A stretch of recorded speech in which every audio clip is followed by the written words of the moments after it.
Hello students, welcome to Tiwari academy. तो देखिए, अब हम अध्याय 13 की विविध प्रश्नावली को हल करेंगे। सबसे पहले प्रश्न में आपको दिया गया है कि ए और बी इस प्रकार की घटनाएं हैं कि P A is not equal to zero, अर्थात पी ए जीरो नहीं है। तो आपको पी बी बाई ए ज्ञात करना है। यदि देखिए, आपके पास पहला कंडीशन दी हुई है, ए समुच्चय बी का उप समुच्चय है। तो देखो, आपको पहले बोल दिया गया यहां पर कि पी ए तो जीरो नहीं है, तो पी ए जीरो नहीं है, ये तो आपने लिख दिया। और बोला गया है कि ए समुच्चय बी का उप समुच्चय है। अब ए समुच्चय बी का यदि उप समुच्चय है तो आप कुछ इस तरीके से लिखेंगे। तो इसका मतलब यह हुआ कि ए का प्रत्येक अवयव बी में होगा, लेकिन जरूरी नहीं है बी का प्रत्येक अवयव ए में हो ही। तो इसका मतलब यह हुआ कि ए बी से छोटा समुच्चय होगा, और जबकि बी के सभी अवयव तो जरूरी हो सकता है ना हो, लेकिन ए के सभी अवयव बी में जरूर होंगे। तो इस तरीके से ये आपके पास आएगा। अर्थात आप यहां से सोचिए कि ए इंटरसेक्शन बी, अर्थात ए और बी में यदि हम कॉमन निकालें तो स्वाभाविक सी बात है उनमें कॉमन जो ए वाला पार्ट है केवल यही आएगा। तो इस तरीके से आपको यह समझ में आ जाएगा कि ए इंटरसेक्शन बी ए के बराबर होगा। यहां पर ये पहला वाला भाग के लिए हमने ए जब उपसमुच्चय बी का तब हमने बताया। तो आप देखो, आपको पी बी बटे ए ज्ञात करना है। तो इसलिए पी बी बाई ए यदि आपको ज्ञात करना है तो देखो, हमने आपको लिखने का इसका तरीका बताया था, पी ए ये तो हर में आ गया और अंश में आ जाएगा पी बी इंटरसेक्शन ए। तो अब ये देखो, अभी आपने देखा कि यदि ए बी का उपसमुच्चय है तो हमने यहां देखा कि ए इंटरसेक्शन बी आपके पास ए के बराबर आएगा। तो इस तरीके से अगर मैं प्रायिकता निकालूंगा तो ये पी ए हो जाएगा। तो पी ए बटे पी आ गया आपके पास। तो यहां से आप देखिए, ये तो कैंसिल हो जाएंगे आपस में। तो इस तरीके से जो आपके पास पहले वाले भाग का उत्तर आएगा वो 1 आ जाएगा। अब दूसरे वाले भाग पर चलते हैं। देखिए, दूसरे वाले भाग में आपको बोला गया है कि ए इंटरसेक्शन बी फाई है। ए इंटरसेक्शन बी फाई है, यहां पर देखिए इसका मतलब यह हुआ कि ए और बी में कुछ भी कॉमन नहीं है, मतलब उभयनिष्ठ नहीं है। लेकिन आप तो प्रायिकता लिखते हैं, तो पी बी बटे ए ये आपको ज्ञात करना है। तो ये आ जाएगा पी ए इंटरसेक्शन बी बटे पी ए। तो यहां से देखो, ए इंटरसेक्शन बी में कुछ भी नहीं है, इसका मतलब प्रायिकता तो उसकी जीरो हो जाएगी। तो ये आ जाएगा जीरो बटे पी ए। पी ए चाहे कुछ भी हो, लेकिन वो तो पता है कि जीरो तो नहीं है, इसका मतलब अपरिभाषित तो नहीं हो सकता, अर्थात जीरो बटे समथिंग ये तो आपके पास हमेशा जीरो के बराबर ही आएगा। तो इस तरीके से आपका ये पूरा प्रश्न हल हो चुका है। चलिए, अब हम दूसरे वाले प्रश्न पर आ जाते हैं। देखिए, दूसरे प्रश्न में आपको बोला गया है कि एक दंपति के दो बच्चे हैं। तो पहले वाले भाग में आपको बोला गया है कि दोनों बच्चों के लड़का होने की प्रायिकता ज्ञात कीजिए यदि यह ज्ञात है कि दोनों बच्चों में से कम एक बच्चा लड़का है। तो यहां पर अब देखो, ये कुछ इस तरीके का सवाल हो गया कि सप्रतिबंध प्रायिकता हो गई। मतलब यहां पर आपको जो प्रतिबंध दिया हुआ है वो ज्ञात है, और क्या दिया हुआ है कि दोनों बच्चों में से कम एक बच्चा लड़का जरूर है। तो यहां पर ये तो हमें समझ में आ गया कि पी ए बाई बी इस तरीके का सवाल हो गया। अब समझ लेते हैं आखिर बी और ए यहां पर क्या क्या है। तो देखिए, बी हमने आपको बताया था कि जो प्रतिबंध होता है, जो दिया होता है वो होता है, मतलब जो बट्टे के बाद में लिखा है। जैसे यहां पर बी लिखा है तो बी हो जाएगा जो आपको पता है। पता क्या है आपको कि कम से कम एक बच्चा लड़का है, तो कम से कम एक लड़का, ये मैंने इस तरीके से लिख दिया। बी हो गया घटना। ए घटना होती है जो आपको प्रायिकता बेसिकली ज्ञात करनी होती है। तो ए घटना हो गई दोनों बच्चे जब लड़के हैं, तो दोनों लड़के होने, ये हमने घटना ए मान ली है। अब यहां पर आपको यह पता है कि ये आपके पास फॉर्मूला होता है पी ए इंटरसेक्शन बी बटे पी बी के बराबर। अब यहां से खुद सोचिए कि दो बच्चे हैं, तो हो सकता है लड़के होंगे या लड़की होंगे। तो एक बच्चे के लिए लड़का या लड़की हो सकता है, तो दो बच्चे के लिए ऐसे हमारे पास टोटल 4 केस बनेंगे। और देखते हैं वो कौन से केस बनेंगे। हमारे पास केस बनेंगे या तो एक बॉय हो जाए और गर्ल हो जाए, हो सकता है एक बॉय और दूसरा भी बॉय हो जाए, हो सकता है एक गर्ल हो जाए, पहली गर्ल हो जाए, मतलब एक का मतलब पहली गर्ल हो जाए यहां पर, और एक बॉय हो जाए। क्योंकि देखो, बी कॉमा जी और जी कॉमा बी अलग अलग है, क्योंकि इसमें अंतर यह है कि पहला बच्चा बॉय है यहां पर, दूसरा बच्चा गर्ल है। यहां पर पहला गर्ल है और दूसरा बॉय है। और चौथा केस हो सकता है जब जी जी मतलब दोनों बच्चे गर्ल हो जाएं। तो अब देखो, हम पी बी निकालते हैं। पी बी हमारे पास है कि कम से कम एक लड़का हो, तो कम से कम एक लड़का देखो यहां पर एक लड़का है, कम से कम एक लड़का में तो दो लड़के भी आएंगे, दो लड़के यहां पर है, यहां पर एक लड़का है, तो प्रायिकता देखोगे पीबी की तो वो आपके पास 3/4 आ जाएगी, मतलब कम से कम एक लड़के की प्रायिकता। अब पी ए इंटरसेक्शन बी बोला गया है, तो पी इंटरसेक्शन बी देखिए यहां से इन दोनों का कॉमन मतलब या फिर हम बोल सकते हैं इन दोनों में जो उभयनिष्ठ मतलब दोनों काम एक साथ होने चाहिए, मतलब दोनों लड़के होने चाहिए, कम से कम एक लड़के के साथ साथ दोनों लड़के भी होने चाहिए। इनडायरेक्टली हम बोल रहे हैं कि दोनों लड़के होने चाहिए, तो दोनों लड़के तो केवल एक केस में है, इस वाले केस में आप देख सकते हैं। तो पी इंटरसेक्शन बी की प्रायिकता हो जाएगी 1/4, क्योंकि 4 टोटल अवयव हैं इसमें, तो 1/4 प्रायिकता हो गई। तो अगर आप देखोगे यहां से 4 से ये 4 आपके पास कैंसिल हो जाएगा, तो इस तरीके से आपके पास पहले वाले भाग में जो अभीष्ट प्रायिकता है वो आ जाएगी 1/3। अब दूसरे वाले भाग पर बढ़ लेते हैं। देखिए दूसरे वाले भाग में आपको बोला गया है कि दोनों बच्चों के लड़का होने की प्रायिकता ज्ञात कीजिए यदि यह ज्ञात है कि बड़ा बच्चा लड़की है। तो यहां पर भी आपको पता लग रहा है कि कुछ ना कुछ पहले से दिया हुआ है, और दिया यह है कि बड़ा बच्चा लड़की है। तो यहां पर देखिए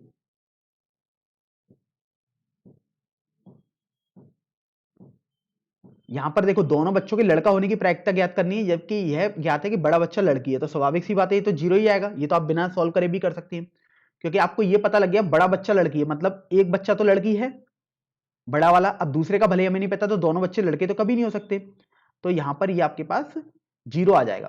तो मुझे जहां तक लगता है कि इतना ऐसा प्रश्न ना होकर ये लड़का ही होगा, यहां पर बड़ा बच्चा लड़का ही होगा बेसिकली प्रश्न में। तो यहां पर इस तरीके से हल कर सकते हैं, जब बड़ा बच्चा लड़की है तो उस तरीके से मैं हल कर देता हूं।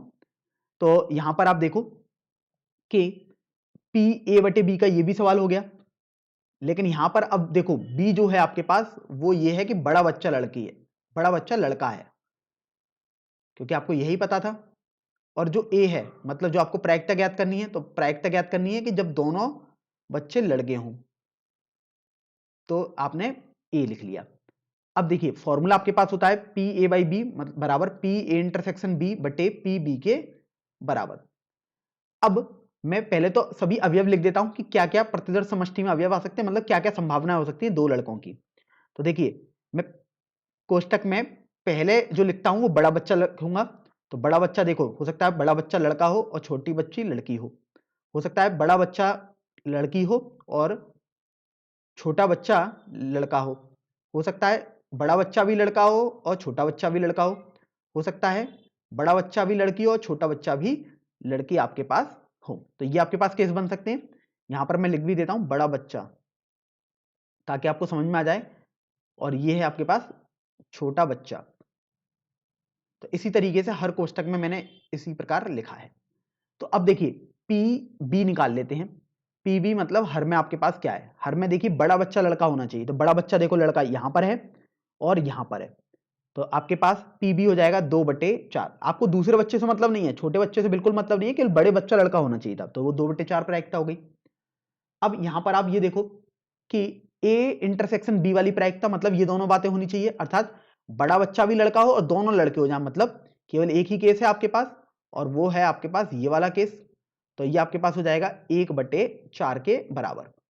तो अब आप देखोगे कि 4 से 4 तो आपके पास कैंसिल हो जाएगा, तो इस तरीके से आपके पास केवल 1/2 आ जाएगा और यही आपका उत्तर भी हो जाएगा। आइए अब हम प्रश्न संख्या 3 की तरफ आ जाते हैं।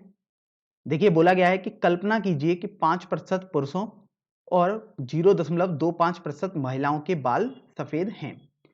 एक सफेद बालों वाले व्यक्ति को यादृच्छिक चुना जाता है, तो इस व्यक्ति के पुरुष होने की क्या प्रायिकता है यदि यह मान लें कि पुरुष और महिलाओं की संख्या समान है। तो यहां पर आप ये देखो कि आपको बेसिकली प्रायिकता ज्ञात करनी है कि वो व्यक्ति पुरुष है, और ध्यान रखें आपको बोला गया है कि सफेद वाला व्यक्ति चुनना है। तो देखो दो तरीके से आप सोच सकते हो ऐसे प्रश्नों को। मेथड 1 में लिख देता हूं अभीष्ट प्रायिकता।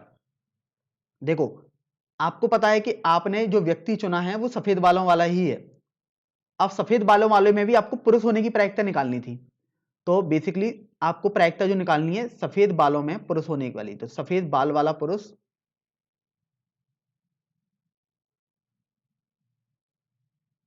की संख्या बटे सफेद वाले कुल व्यक्तियों की संख्या। तो अब यहां से आप ये देखो, हमने ये लिख दिया। तो अब देखो सफेद बाल वाले पुरुषों की संख्या यदि मैं देखूंगा तो यहां पर आप देखोगे संख्या ना देकर प्रतिशत दिया हुआ है, तो आप प्रतिशत में लिख दीजिएगा। तो ये आ जाएगा, आप प्रतिशत में भी व्यक्ति तो मान ही सकते हैं ना, अगर आपने 100 व्यक्ति माने तो 5 पुरुष हो गए, 0.25 महिलाएं हो गई, कुछ इस तरीके से आप लिख सकते हैं। तो 5 बटे, देखो सफेद बाल वाले कुल व्यक्ति देखोगे तो 5 + 0.25 आपके पास आ जाएगा। तो अब देखो यदि हल करोगे तो 5 बटे 5.25 आ गया।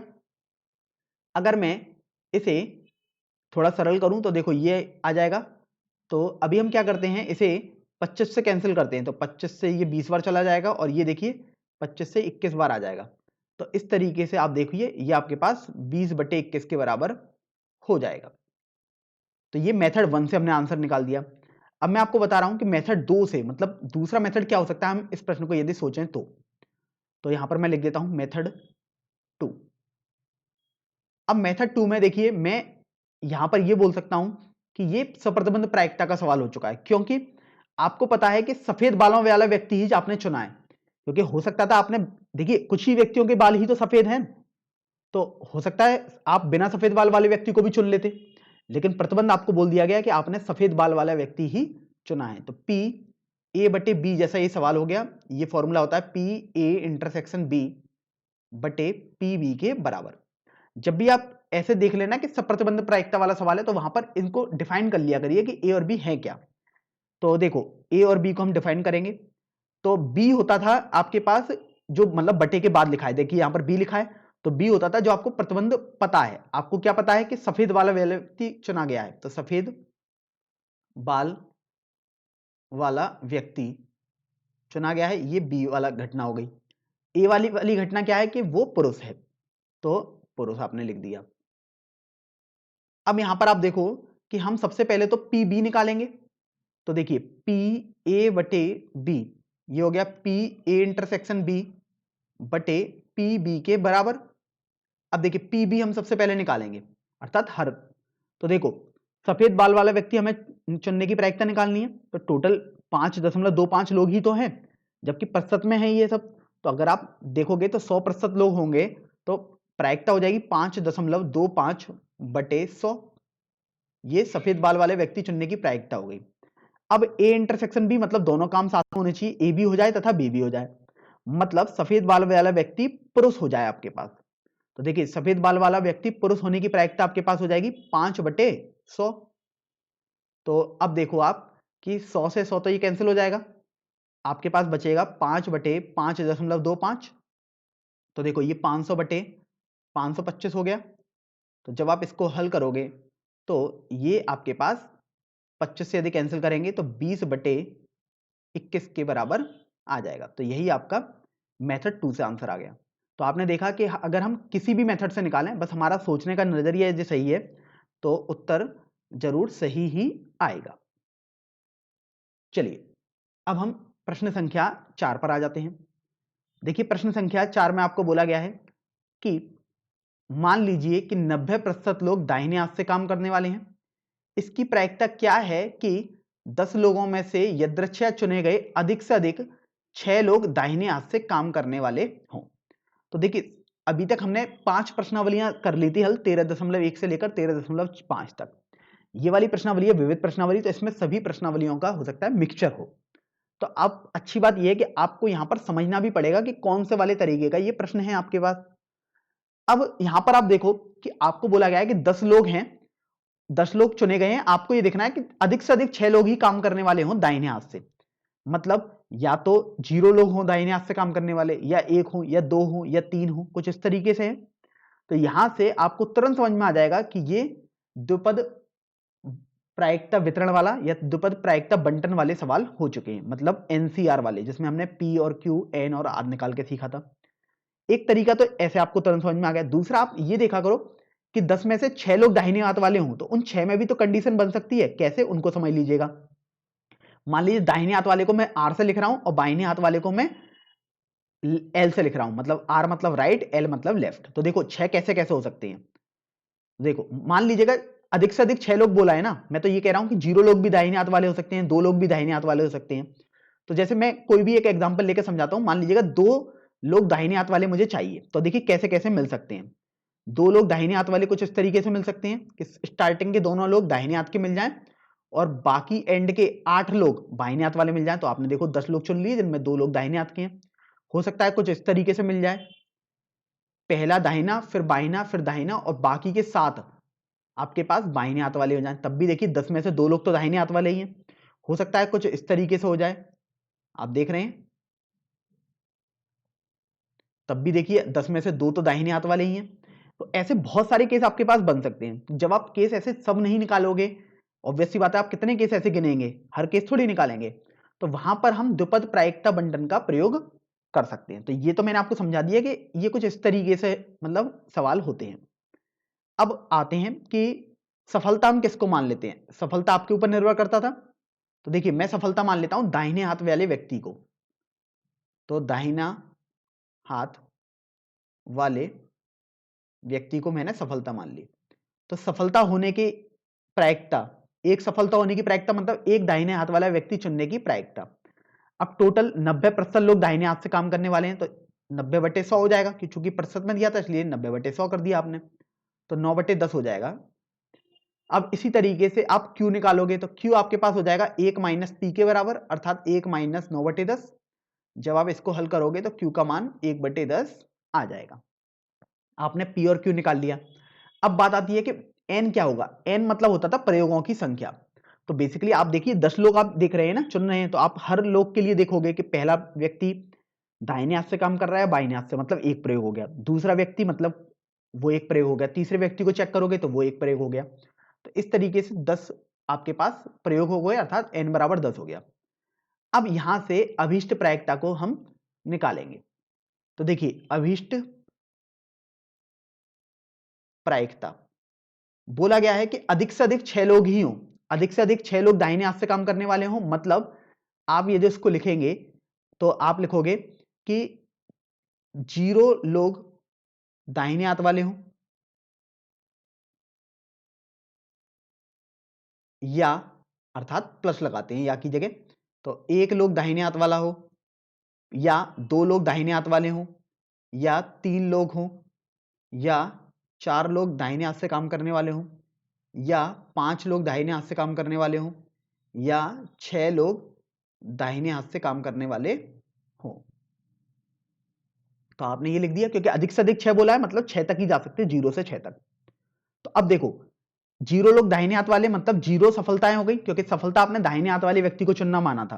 तो r बराबर बेसिकली 0 आ गया। यहां पर r बराबर 1 लगाकर हल करोगे, यहां r बराबर 2, यहां r बराबर 3 आ जाएगा। इसको हल करोगे तो r बराबर 4 लगाना पड़ेगा, r बराबर 5 तथा r बराबर 6। इसको लिखने का हमारा केवल यही उद्देश्य रहता है कि आप जल्दी से प्रश्न को हल कर लें, नहीं तो हो सकता है कुछ गलती ना कर दें, हम r की जगह कोई और वैल्यू ना लगा दें r की। तो इसलिए मैंने पहले ही r को लिख दिया ताकि समझ में आ जाए कि हाँ अब r की हमें यही वैल्यू लगानी है।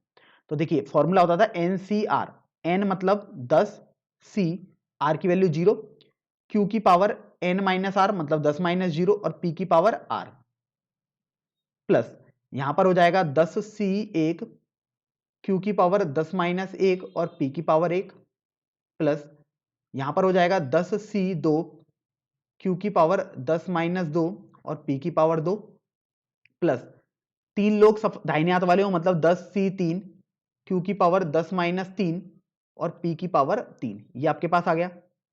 अब देखिए 4 लोग दाहिने हाथ वाले हो, मतलब 10c4 q की पावर 10 माइनस 4 और p की पावर 4 आ गया, प्लस 10c5 q की पावर 10 माइनस 5 और p की पावर 5, प्लस अंत में 6 लोग दाहिने हाथ वाले चाहिए, मतलब 10c6 q की पावर 10 माइनस 6 और p की पावर 6, ये आपके पास आ गया। अब यहां पर हम q और p की वैल्यू भी लगा देंगे। तो देखो q और p की यदि मैं वैल्यू लगाऊंगा तो q की वैल्यू है 1/10 और p की वैल्यू है 9/10। तो यहां पर चलिए करते हैं इसे। तो 10c0 आपके पास 1 आता है, तो आपने 1 कर दिया।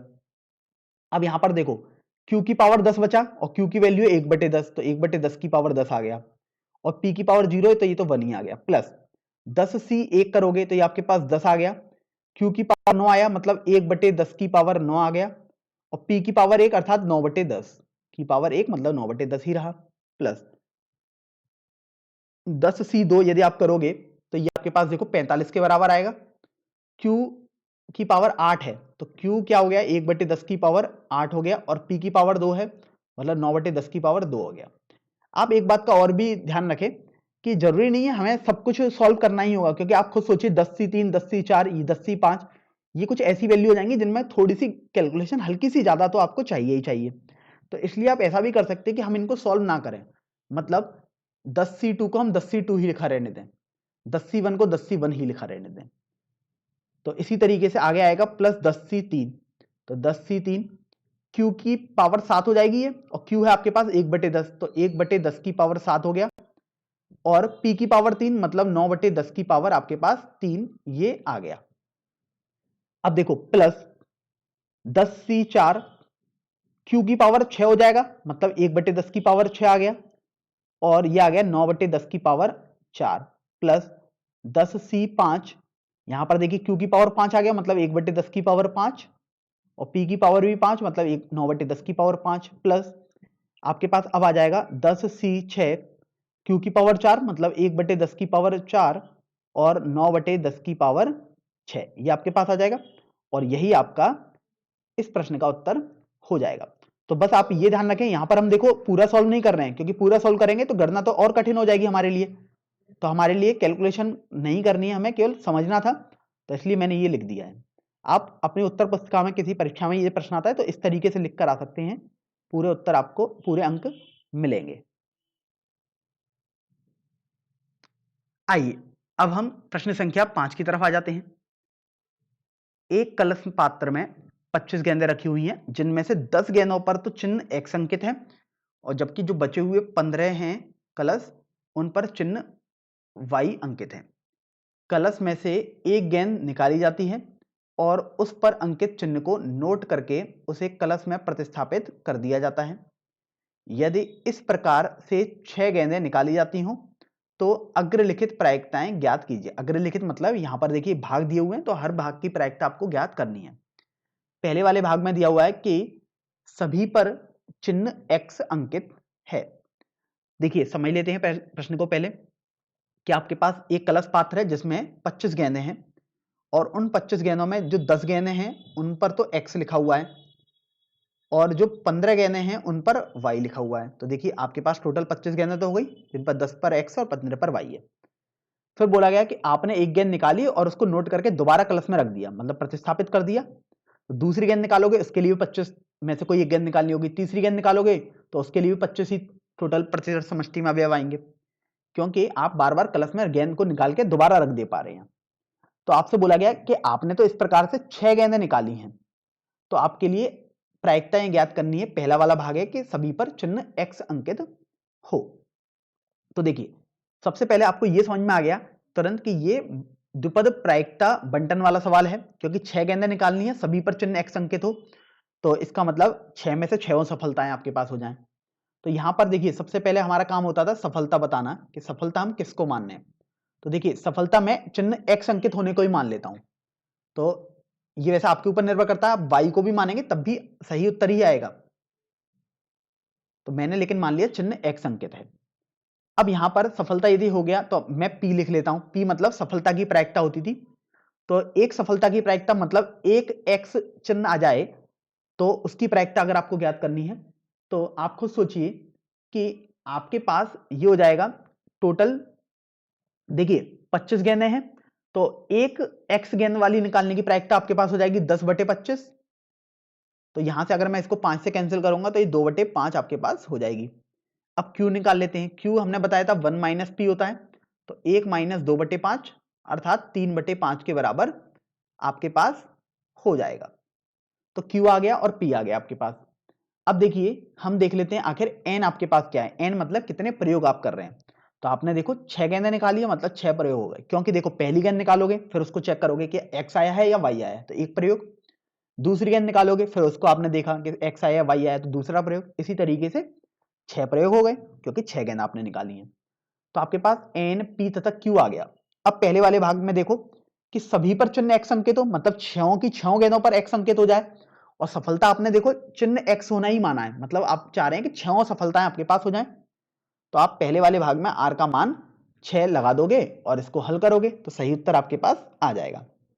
तो देखिए अभीष्ट प्रायिकता आपके पास हो जाएगी NCR, मतलब 6C6, Q की पावर n-r अर्थात 6 - 6 और P की पावर r अर्थात P की पावर 6 आ गया।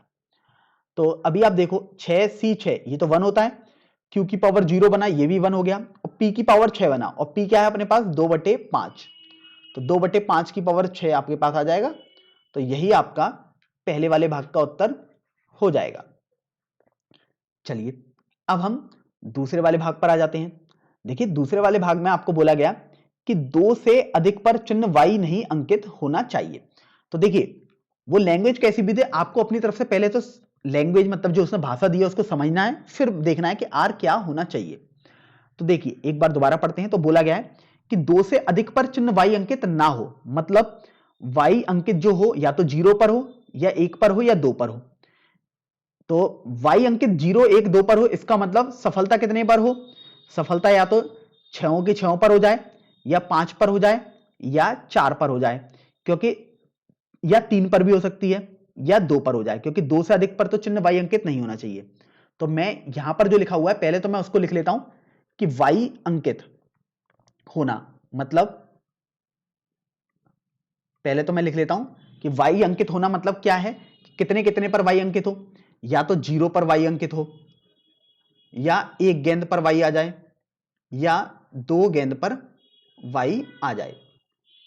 तो इसका मतलब ये हुआ कि ये आपने y हो गया। अब देखो यहां पर आपको ये ध्यान रखना है कि यहां पर गेंद y अंकित होना मतलब 2 पर y है, तो यहां पर आपने प्रायिकता जो सफलता जो मानी है वो x को अंकित होना माना है, लेकिन यहां पर तो आपके पास जो है वो y की बात करी गई है। तो अब मैं तो इसे x में बनाऊंगा क्योंकि मैंने सफलता x में मानी है। हाँ ये हो सकता है कि अगर आप y में सफलता मानते तब आप इसको डायरेक्ट कर देते, लेकिन आपने x में सफलता मानी है तो अब आप इसको x के टर्म में बनाओगे। तो इसका मतलब देखिए 0 पर y हो, इसका मतलब ये हुआ कि 6 पर x आ जाए, 1 पर y हो मतलब 5 पर x आ जाए, 2 पर y हो मतलब 3 पर सॉरी 2 पर y हो मतलब 4 पर आपके पास x आ जाए। क्लियर?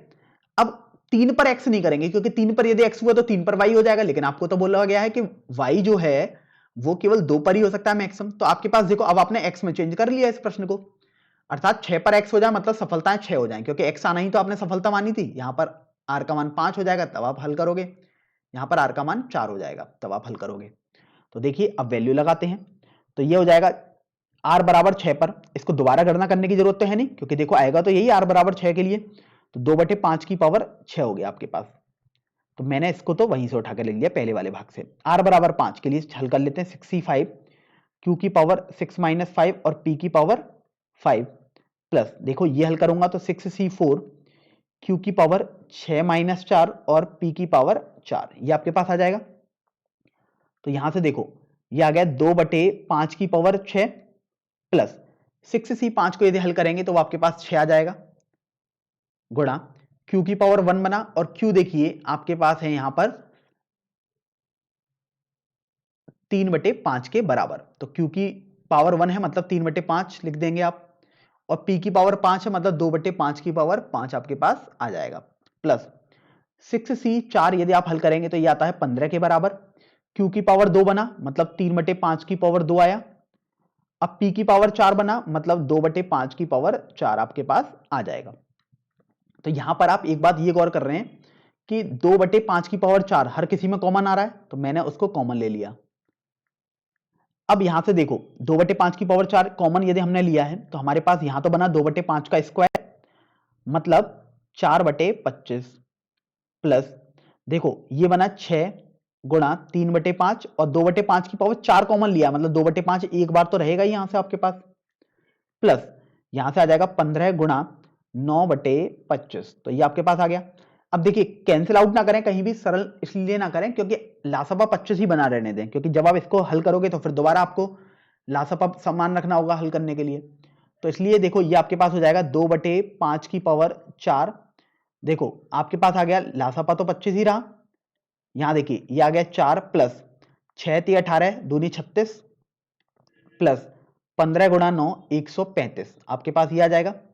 तो इस तरीके से देखो ये आपके पास आ गया 2/5 की पावर 4। अब देखिए 36 और 4 40 और 135 175 हो गया, तो 175/25 आपके पास आ गया। और फिर आप जानते हैं 25 × 7 175 के बराबर होता है, अर्थात कैंसिल करोगे तो 7 बार कैंसिल हो जाएगा। तो आपके पास ये आ जाएगा 7 × 2/5 की पावर 4। तो यही आपका उत्तर भी हो जाएगा। अब देखिए हम तीसरे वाले भाग पर बढ़ते हैं। तीसरे वाले भाग में आपको बोला गया है कि कम से कम एक गेंद पर चिन्ह y अंकित हो। कम से कम एक गेंद पर चिन्ह y अंकित हो, तो देखिए चिन्ह y के लिए बात की गई है, तो पहले तो आप y के लिए समझ लीजिएगा, फिर हम x के लिए आसानी से कर ही सकते हैं जैसे पिछले प्रश्न में हमने किया। तो देखो कम से कम एक गेंद पर y होना चाहिए, मतलब प्रायिकता यदि आप निकालोगे तो उसका मतलब ये हुआ कि एक गेंद पर y हो, या मतलब प्लस 2 पर y आना चाहिए, या 3 पर y हो, या 4 पर y हो, या 5 गेंद पर y हो, या 6 की 6 गेंदों पर y आ जाए, यही केस बनेगा। लेकिन आपने तो x को सफलता माना है, तो आप तो प्रश्न को x में बनाएंगे पहले। तो अगर x में होगा तभी आप सॉल्व कर पाएंगे। तो अगर एक गेंद पर सोचिए y है, तो सोचिए कितनी गेंदों पर x होगा, तो स्वाभाविक सी बात है 5 गेंद पर x होना चाहिए। सोचिए 2 पर यदि y है, इसका मतलब 4 पर x होना चाहिए, क्योंकि टोटल तो 6 गेंद निकाली गई है। 3 पर y मतलब 3 पर x होना चाहिए। 4 पर यदि y हुआ तो इसका मतलब 2 पर x होना चाहिए, प्लस यहां पर 1 पर x होना चाहिए। अगर 6 की 6 पर y हो गया, इसका मतलब 0 पर x होना चाहिए। तो ये आपके पास आ गया। अब देखो इसमें भी अब आप सरल तो कर सकते हैं, क्योंकि r का मान देखो यदि आप यहां पर लगाओगे तो इसको सॉल्व करोगे तो r बराबर 5 लगाना पड़ेगा, यहां पर r बराबर 4 लगाकर हल करना पड़ेगा, r बराबर 3 लगाना पड़ेगा, यहां पर r बराबर 2 लगाना पड़ेगा, यहां पर r बराबर 1 और यहां पर r बराबर 0 लगाना पड़ेगा। और फिर आप इनको हल कर लेंगे आसानी से और आपका उत्तर आ जाएगा। एक तो ये तरीका हो गया, लेकिन आप खुद सोचिए यहां पर हमें गणना तो करनी पड़ेगी, और यहां पर देखो ये टोटल 6 टर्म आएंगे, उनको जोड़ना पड़ेगा। अब इसको लिखने का मैंने आपको एक तरीका और बताया कि टोटल आपके पास 6 गेंद निकाली, मतलब r बराबर 0 से लेकर 6 तक ही हो सकता था मैक्सिमम। अब यहां से आप सोचिए कि 6 तो यही हो गई, तो आप क्या कर सकते हैं 1 माइनस r बराबर 6 वाला आप भाग को घटा दीजिएगा, मतलब आपने वो वाला भाग घटा दिया जब 6 गेंदों पर x आ गया हो। 6 गेंद पर x का मतलब क्या होता है कि r बराबर 6, तो आपने इन सभी को निकालने के लिए एक में से r बराबर 6 वाला भाग घटा दिया। तो देखिए आपके पास आ जाएगा 1 माइनस 6c6 q की पावर 6 माइनस 6 और p की पावर 6, ये आपके पास आ गया। तो यहां से आप देखिए, यहां से अगर आप इसको हल करोगे तो देखिए 1 माइनस 6c6 1 होता है, q की पावर 0 बना तो ये भी आपके पास 1 ही आएगा, और ये आपके पास बना है p की पावर 6 और p था आपके पास 2/5, तो ये 2/5 की पावर 6 आ जाएगा। तो ये आपका तीसरे वाले भाग का उत्तर भी आ चुका है। अब देखो सबसे अंतिम वाले भाग पर चलते हैं। इसमें आपको बोला गया कि x और y चिन्हों से अंकित गेंदों की संख्याएं समान है। तो आप सोचिए आपने 6 गेंदें निकाली हैं और x और y से जो गेंदें निकाली हैं दोनों पर x और y समान संख्या में हो, तो स्वाभाविक सी बात है 3 सफलताएं होनी चाहिए x की और 3 y की होनी चाहिए। तो यहां पर आपको समझ में आ जाएगा कि अभीष्ट प्रायिकता का मतलब हो गया कि 3 पर बेसिकली x आना चाहिए, क्योंकि 3 पर यदि x आया तो स्वाभाविक सी बात कि 3 पर y आना चाहिए। तो 3 पर x आए मतलब r बराबर आप 3 लगाएंगे इसको हल करने के लिए। तो देखिए आपके पास हो जाएगा 6c3 q की पावर 6 माइनस 3 और p की पावर 3, ये आ गया। अब मान लगाएंगे 6c3 को यदि आप हल करोगे तो ये 20 आता है, गुणा q की पावर 3 बना और q था आपके पास 3/5, 3/5 की पावर 3 बना, और p था आपके पास 2/5, तो उसकी पावर 3 आपने यहां से कर दिया। तो आप चाहो तो वैसे ऐसा रहने दो, नहीं तो थोड़ा सरल कर लो इसे। देखिए 20 गुणा 3 का क्यूब हो गया 27, गुणा 2 का क्यूब हो गया 8 बटे 5 का क्यूब 125, गुणा यहां भी 5 का क्यूब करोगे तो वो 125 ही आएगा। तो अब आप यदि देखो तो यहां से 5 से ये देखो 4 बार कैंसिल हो गया और ये 25 बार कैंसिल हो जाएगा। तो इस तरीके से देखिए ये आ गया 4 गुणा 27 108, 108 गुणा 8 864 बटे 25 गुणा 125 करना है तो देखिए ये आ जाएगा 5 2 1 3 अर्थात 864 बटे 3125। प्रश्न संख्या 6 में बोला गया है कि एक बाधा दौड़ में एक प्रतियोगी को 10 बाधाएं पार करनी है। इसकी प्रायिकता कि वह प्रत्येक बाधा को पार कर लेगा 5/6 है। तो इसकी क्या प्रायिकता है कि वह 2 से कम बाधाओं को गिरा देगा अर्थात पार नहीं कर पाएगा। तो यहां भी देखिए द्विपद प्रायिकता वाला सवाल हो गया। तो यहां पर आपको सफलता माननी पड़ेगी कि सफलता आप किसको मानने हैं, बाधा पार करने को या बाधा पार नहीं करने को। तो ये पूरा आपके ऊपर निर्भर करता है, ये हम आपको पहले ही बता चुके हैं। लेकिन हमने आपको बताया था जो प्रश्न में दिया गया हो प्रायिकता निकालने के लिए वो उसी को मान लोगे तो ज्यादा सरल रहता है। तो बोला गया है कि नहीं पार कर पाएगा अर्थात नहीं पार कर पाने को मैं यहां पर सफलता मान रहा हूं। ये ऐसी सफलता नहीं है कि पार करना मतलब सफलता हो गया, जीत गया वो। हम ये सवाल हल कर रहे हैं उसके लिए सफलता मान रहे हैं, ना कि हम उस व्यक्ति के लिए बात कर रहे हैं। तो अब यहां पर आप देखो P मतलब सफलता की प्रायिकता। तो सोचिए सफलता हमने मानी है नहीं पार करना, मतलब नहीं पार करने की प्रायिकता हमें निकालनी है। पार करने की प्रायिकता 5/6 है तो स्वाभाविक सी बात है नहीं पार करने की 1 - 5/6 अर्थात 1/6 हो जाएगी। और Q क्या होगा अपने पास 1 - P, या हम बोल सकते थे कि पार करने की प्रायिकता। तो वो आप हल करोगे तो 5/6 आपके पास आ गई, नहीं तो आप डायरेक्ट यहां से देख सकते थे। अब देखते हैं कि P और Q तो आ गया, N क्या होगा, मतलब टोटल कुल कितने प्रयोग होंगे। तो देखिए आपको 10 बाधाएं पार करनी है, मतलब 10 प्रयोग आप कर रहे हैं तो N बराबर 10 हो गया। अब हम अभीष्ट प्रायिकता निकालेंगे। तो अभीष्ट प्रायिकता निकालने के लिए आप देखिए आपको लैंग्वेज दी हुई है कि कम से कम 2 से कम बाधाओं को गिरा पाएगा, मतलब 2 से कम बाधाएं पार नहीं कर पाएगा।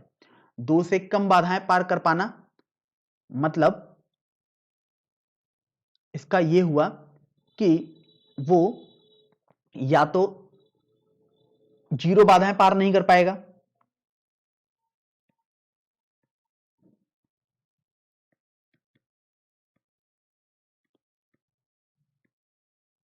या एक बाधा पार नहीं करना।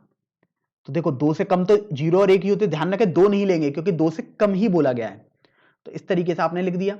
तो देखो बाधा पार नहीं करना ही आपने सफलता माना था, इसका मतलब यहां पर आप 0 सफलताएं चाह रहे हैं और यहां पर आप 1 सफलता चाह रहे हैं। तो इसका मतलब जब आप देखोगे तो देखो यहां पर आ जाएगा 10C0 Q की पावर 10 - 0 P की पावर 0 प्लस यह आ जाएगा 10C1 Q की पावर 10 - 1 और P की पावर 1। तो चलिए वैल्यू लगाते हैं। 10C0 आपके पास 1 के बराबर होता है, Q की पावर 10 - 0 मतलब Q की पावर 10 और Q है 5/6, तो ये आ जाएगा 5/6 की पावर 10 और P की पावर 0 मतलब 1 ही रहा, प्लस 10C1 आपके पास 10 के बराबर होता है गुणा Q की पावर 9 बना और Q की पावर 9 मतलब 5/6 की पावर आपके पास 9 बन गया और P की पावर 1 बना मतलब 1/6 की पावर आपके पास 1 बना मतलब 1/6 ही रहा।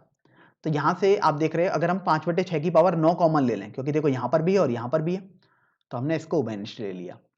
तो आपके पास देखिए कोष्टक में बचेगा 5/6 प्लस 10/6 बचेगा। तो यहां से देखो 15/6 बना और इसको यदि आप हल करोगे 3 से कैंसिल करोगे तो 5/2 बन जाएगा। तो ये हो जाएगा 5/6 की पावर 9 गुणा 5/2। तो इस तरीके से आपका ये प्रश्न संख्या 6 हल हो जाएगा।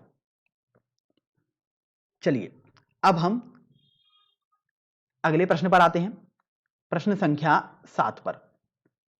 तो देखिए प्रश्न संख्या 7 में आपको बोला गया है यहां पर कि एक पासे को बार बार तब तक उछालना है जब तक कि उस पर 6 का अंक 3 बार प्राप्त नहीं हो जाता है।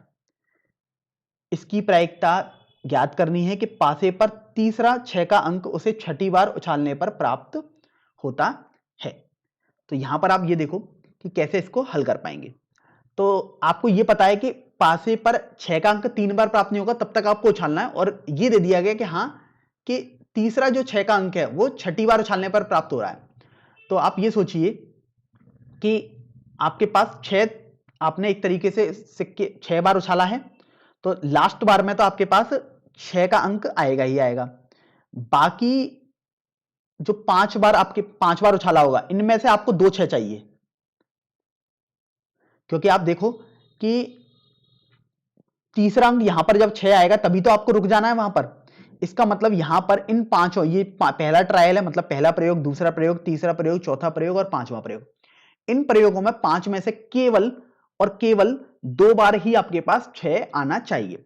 तो बेसिकली सवाल बन चुका है कि देखो ये तो हमें पता लग गया कि इस पर 6 है, लेकिन ये सवाल हमने इस तरीके से सोचा कि 5 बार सिक्का उछालने पर 2 बार 6 आने की प्रायिकता आपको ज्ञात करनी है। अब उसमें 2 बार हो सकता है स्टार्टिंग के 2 बार आ जाए, हो सकता है पहली बार और तीसरी बार आ जाए, हो सकता है दूसरी बार और चौथी बार आ जाए। तो ये बहुत सारे केस बनेंगे, मतलब द्विपद प्रायिकता बंटन का सवाल हो गया। तो अब यहां से देखो, मैं यहां पर एक अलग तरीके से इस प्रश्न को बना दूं तो आ जाएगा 5 में से 2 बार 6 आने की प्रायिकता। अब देखिए 5 में से 2 बार 6 आने की प्रायिकता हम निकालने हैं। हमने सिक्कों को 5 बार उछाला है, स्वाभाविक सी बात है, तो n बराबर हमारे पास 5 हो गया। अब देखो हमने सफलता मान ली 6 आना, ये दे, तो यहां पर मैं लिख भी देता हूं, सफलता हमने मान ली है यहां पर कि पासे पर 6 आना। तो स्वाभाविक सी बात है, P यदि निकालूंगा मतलब सफलता की प्रायिकता, अर्थात एक बार 6 आने की प्रायिकता, तो 1/6 आ गई। तो Q आ जाएगा 1 माइनस P, अर्थात 1 माइनस 1/6 अर्थात 5/6। तो Q आपने निकाल लिया, P निकाल लिया। अब 2 बार 6 आना है, आपको लाना है केवल, तो R बराबर आपके पास 2 आ जाएगा, क्योंकि 2 बार तो ये आप 6 चाह रहे हैं, मतलब 2 बार सफलता आना चाह रहे हैं। तो R बराबर आप 2 लगाएंगे, तो देखिए ये आ जाएगा 5C2 Q की पावर 5 माइनस 2 और P की पावर 2, ये आपके पास आ गया। अब आप मान लगा देंगे, तो देखो 5C2 ये आपके पास आता है 10 के बराबर, Q की पावर 3 बना और Q है 5/6, तो 5/6 की पावर 3 आ गया आपके पास। अब ये देखो आपके पास P की पावर 2 है और P है आपके पास 1/6, तो ये आपके पास आ गया 1/6 की पावर 2। तो ये बेसिकली आपका उत्तर हो जाना चाहिए था। लेकिन अभी तो हमने ये सोचा 5 में से 2 बार 6 आने की प्रायिकता बताई, लेकिन अंतिम बार भी तो 6 आना ही चाहिए। तो इसका मतलब जो अभीष्ट प्रायिकता होगी, अभीष्ट प्रायिकता, आपने जो अभी प्रायिकता निकाली है वो यहां तक निकाली है। अब अभीष्ट प्रायिकता में लास्ट बार 6 आने की प्रायिकता भी तो आप कर देंगे गुणा में, तो ये आ जाएगा 10 गुणा 5/6 की पावर 3 गुणा 1/6 का स्क्वायर। ये तो 5 में से 2 बार 6 आने की प्रायिकता निकाल ली, और छठी बार 6 आने की प्रायिकता मतलब 1/6 आपके पास यहां से हो जाएगा। तो इस तरीके से आपको ये हल करना है।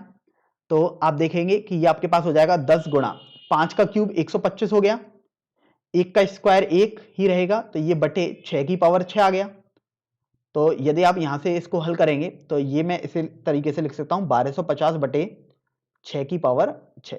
अगर आप चाहते हैं इसे हल करना, 6 की पावर 6 को ओपन करना, तो आप कर सकते हैं, नहीं तो आप इसको उतना ही रहने दें, आपका उत्तर सही ही माना जाएगा। अब देखो प्रश्न संख्या 8 को हम पढ़ लेते हैं। यहां पर आपको बोला गया है कि यदि एक लीप वर्ष को यादृच्छा चुना गया हो तो इसकी क्या प्रायिकता है कि उस वर्ष में 53 मंगलवार होंगे। तो यहां पर आप एक शब्द देख रहे हैं लीप वर्ष, तो सबसे पहले तो उसको समझ लेते हैं कि लीप वर्ष आखिर क्या होता है।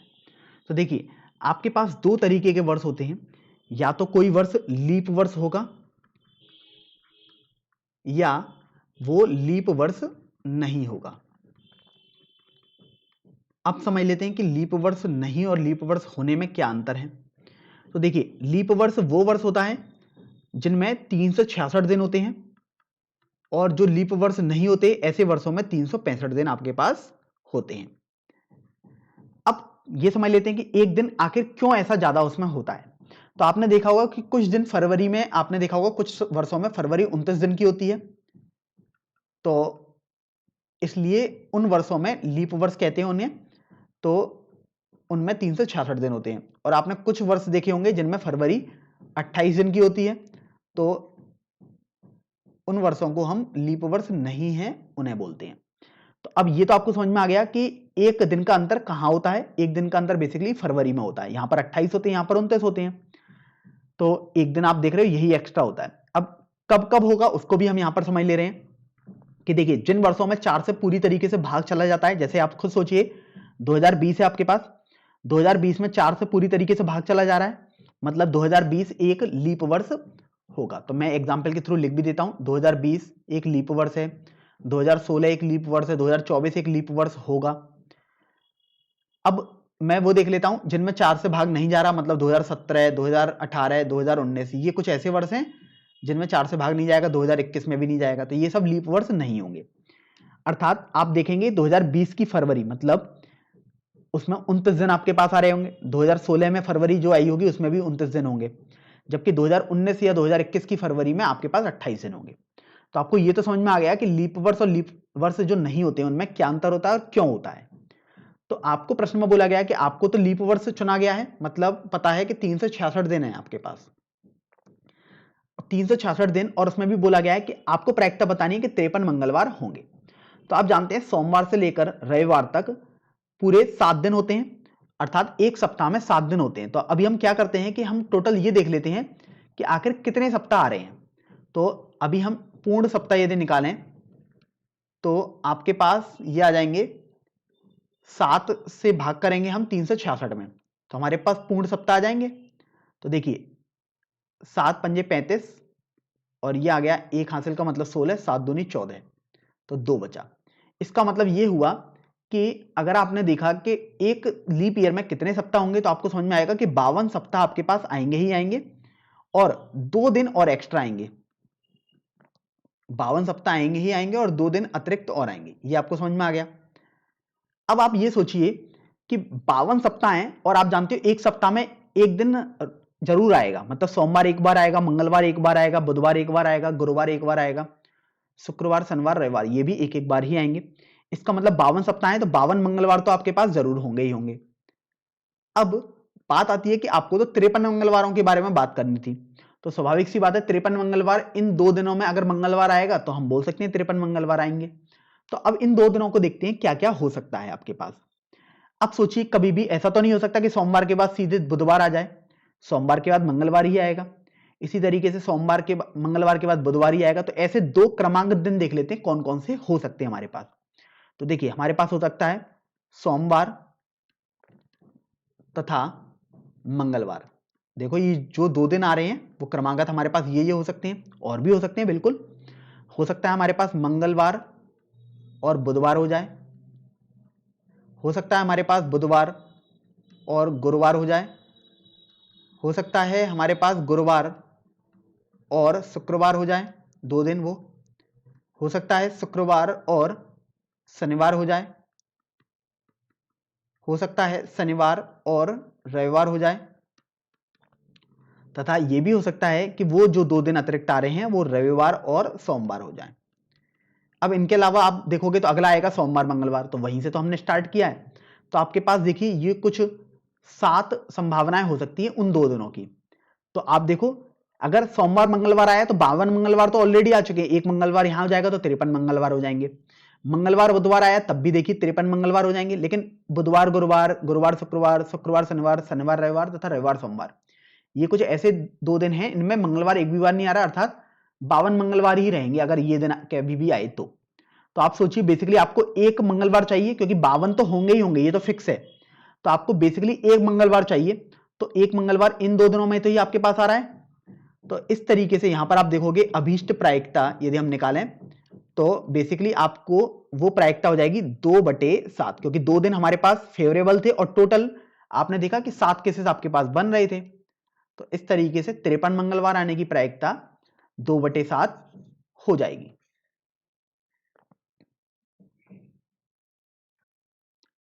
तो देखो अब प्रश्न संख्या 9 को हम पढ़ लेते हैं। एक प्रयोग के सफल होने का संयोग उसके असफल होने से 2 गुना है। प्रायिकता ज्ञात कीजिए कि अगले 6 परीक्षणों में कम से कम 4 सफल होंगे। तो देखिए आपको बोला गया है कि 6 आपने प्रयोग किए हैं और उनमें कम से कम 4 सफल होंगे। कम से कम मतलब या तो 4 सफल होंगे या 5 सफल होंगे या 6 सफल होंगे। 6 परीक्षणों में ऑब्वियस सी बात है 6 तक ही आप जाएंगे, 7 सफल तो कभी हो ही नहीं सकते, मतलब 4 5 6 3 केस बनेंगे। तो आपको तुरंत समझ में आ जाएगा कि ये द्विपद प्रायिकता बंटन वाला सवाल हो चुका है। तो यहां पर आपको पहले तो सफलता समझना होगा कि आखिर सफलता क्या है, फिर उसके हिसाब से मैं P और Q निकालने पड़ेंगे और N निकालने पड़ेंगे। तो सफलता देखिए आपके ऊपर निर्भर करता था, हमने आपको पहले ही बताया, लेकिन हमने ये भी आपको बोला कि जो प्रायिकता निकालने को बोला गया उसी को आप अगर मान लोगे तो ज्यादा दिक्कत आपको नहीं होगी। तो सफल होने को बोला गया है तो हम इसी को सफलता मान लेते हैं। मतलब इस 6 परीक्षणों में, मतलब एक परीक्षण में सफल होने को आपने सफलता मान ली अपने प्रश्न की, तो P निकालते हैं, मतलब सफल होने की प्रायिकता। अब बोला गया सफल होने की प्रायिकता उसके असफल होने की प्रायिकता से दोगुनी है। मान लीजिएगा सफल होने की प्रायिकता P है तो असफल होने की प्रायिकता Q हो गई, तो वो P बराबर 2Q हो गया। और आप जानते हैं P प्लस Q तो आपके पास 1 होता है, तो P की वैल्यू 2Q रखोगे तो ये 3Q बराबर 1 आ गया, तो Q का मान 1/3 आ जाएगा। तो P का मान अगर आप देखोगे तो 2 गुणा Q है, मतलब 2/3 हो जाएगा। तो P का मान 2/3 आ गया और Q का मान आपके पास 1/3 आ गया। अब यहां से आपने देखा कि आपसे 6 परीक्षण बोला गया है, तो n बराबर मतलब 6 हो गया, क्योंकि परीक्षणों की संख्या अर्थात प्रयोगों की संख्या। अब हम अभीष्ट प्रायिकता इस प्रश्न के लिए निकाल रहे हैं। तो देखिए अभीष्ट प्रायिकता आपके पास क्या होगी। आपसे बोला गया कम से कम 4 सफल हो। हमने आपको बताया था जब भी कम से कम या अधिक से अधिक आए आप हमेशा उसको ठीक मतलब एग्जैक्ट में बदल लो। मतलब कम से कम 4 सफल होंगे अर्थात ठीक 4 सफल हो जाएं, या के लिए हम प्लस लगाते हैं, ठीक 5 सफल हो जाएं, या ठीक 6 सफलताएं हो जाएं। अब देखिए आपने सफलता जो मानी थी वो सफल होने को ही मानी थी, तो इसका मतलब ये हुआ कि जब आप इसको हल करोगे तो r बराबर 4 होना चाहिए, r बराबर यहां पर 5 होना चाहिए, और यहां पर इसको हल करने के लिए r बराबर 6 होना चाहिए। तो इनकी वैल्यू लगाते हैं और फिर उनको हम जोड़ देंगे।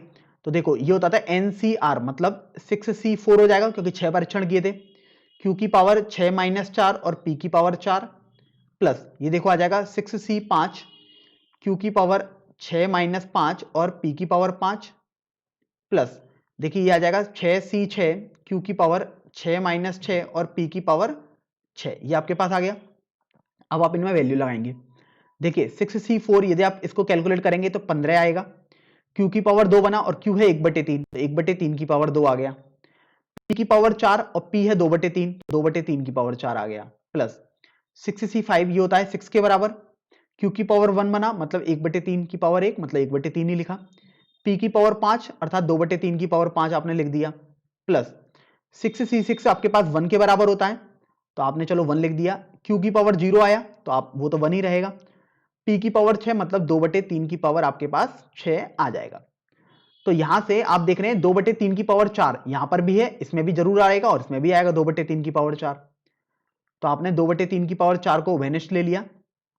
अब देखिए आपके पास यहां से क्या बनेगा, 15 गुणा 1/9 मतलब 15/9 बनेगा, प्लस यहां पर बनेगा 6 गुणा 1/3 गुणा 2/3 प्लस 2/3 का होल स्क्वायर यहां से आपके पास बन जाएगा। तो अभी आपसे मैं ये बोल रहा हूं इसको हल करने के लिए आप ऐसा ना करें कि यहां से देखो 3 से 6 कैंसिल ना कर दें, क्योंकि देखो लासापा 9 हम बना लेते हैं तो हमारे पास कैलकुलेट करना काफी आसान हो जाएगा। तो देखो अभी क्या आएगा अपने पास 2/3 की पावर 4 मतलब ये तो 16/81 हो गया। अब देखो यहां पर आपके पास आएगा बटे 9 तो चल ही रहा होगा, 15 प्लस 6 गुणा 2 ये आपके पास 12 आ गया, प्लस 2 का स्क्वायर है मतलब ये 4 आ जाएगा। तो ये देखो आपके पास आ जाएगा 15 प्लस 12 27 प्लस 4 31, तो ये देखिए ये आ जाएगा 16 गुणा 31 बटे 81 गुणा 9 अर्थात 729 आ गया। तो 16 गुणा 31 यदि आप निकालोगे, इसको कैलकुलेट कर लेते हैं, तो आपके पास देखिए ये आ जाएगा 16 एकम 16, 16 48 और 1 49 अर्थात 496 बटे 729, और यही आपका इस प्रश्न का उत्तर भी हो जाएगा।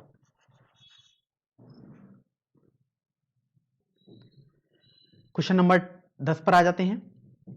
एक व्यक्ति एक न्याय सिक्के को कितनी बार उछाले कि कम से कम एक चित्त की प्रायिकता 90% से अधिक हो जाए। तो देखिए यहां पर आपने देखा कि न्याय सिक्का बोला गया है, तो न्याय सिक्का मतलब फेयर कॉइन, मतलब हेड और टेल आना दोनों बराबर है संभावना।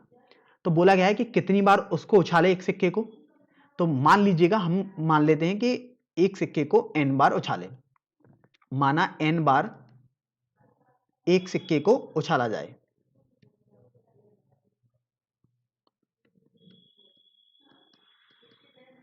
तो अब आपने देखो ये तो मान लिया कि n बार उछाला जाए, तो बेसिकली आपको तो n की वैल्यू पे एक तरीके से पता करनी है। अब बोला गया कि कम से कम एक चित जरूर आना चाहिए और उसकी प्रायिकता 90% से अधिक हो। तो मैं देखिए क्या करता हूं कि कम से कम एक चित चाहिए, इसका मतलब यह हुआ कि या तो एक चित आए या दो चित आए या तीन आए या चार आए से लेकर n तक आए। कम से कम का मतलब तो यही होगा। तो मैं देखिए यहां पर आपको यह समझ में आ गया कि बहुत सारे केसेस बनेंगे। तो ये द्विपद प्रायिकता बंटन का सवाल हो गया, तो इसमें हमने सफलता मान लीजिएगा कि चित आना हमने एक सफलता मान लिया। तो स्वाभाविक सी बात है, हम चित आने की प्रायिकता मतलब स्मॉल p निकालेंगे, मतलब सफल होने की प्रायिकता। तो देखिए चित आने की प्रायिकता होती है एक सिक्के में 1/2, तो q आपके पास हो जाएगा 1 माइनस p, अर्थात 1 माइनस 1/2। तो देखिए p आपके पास 1/2 था, तो q भी आपने निकाला 1 माइनस 1/2, आपके पास 1/2 ही आएगा। तो आपने p और q निकाल लिया। आपको पता है आपने तो n बार सिक्के उछाले हैं, मतलब प्रयोगों की संख्या तो n ही है। अब यहां पर बोला गया कि प्रायिकता आपको निकालना है कि 90% से अधिक हो जाए। तो 90% मतलब 90/100 मतलब 9/10। अब यहां पर आप ये देखो कि अभीष्ट प्रायिकता यदि मैं देखूं तो वो आपको दी गई कि कम से कम एक चित आए।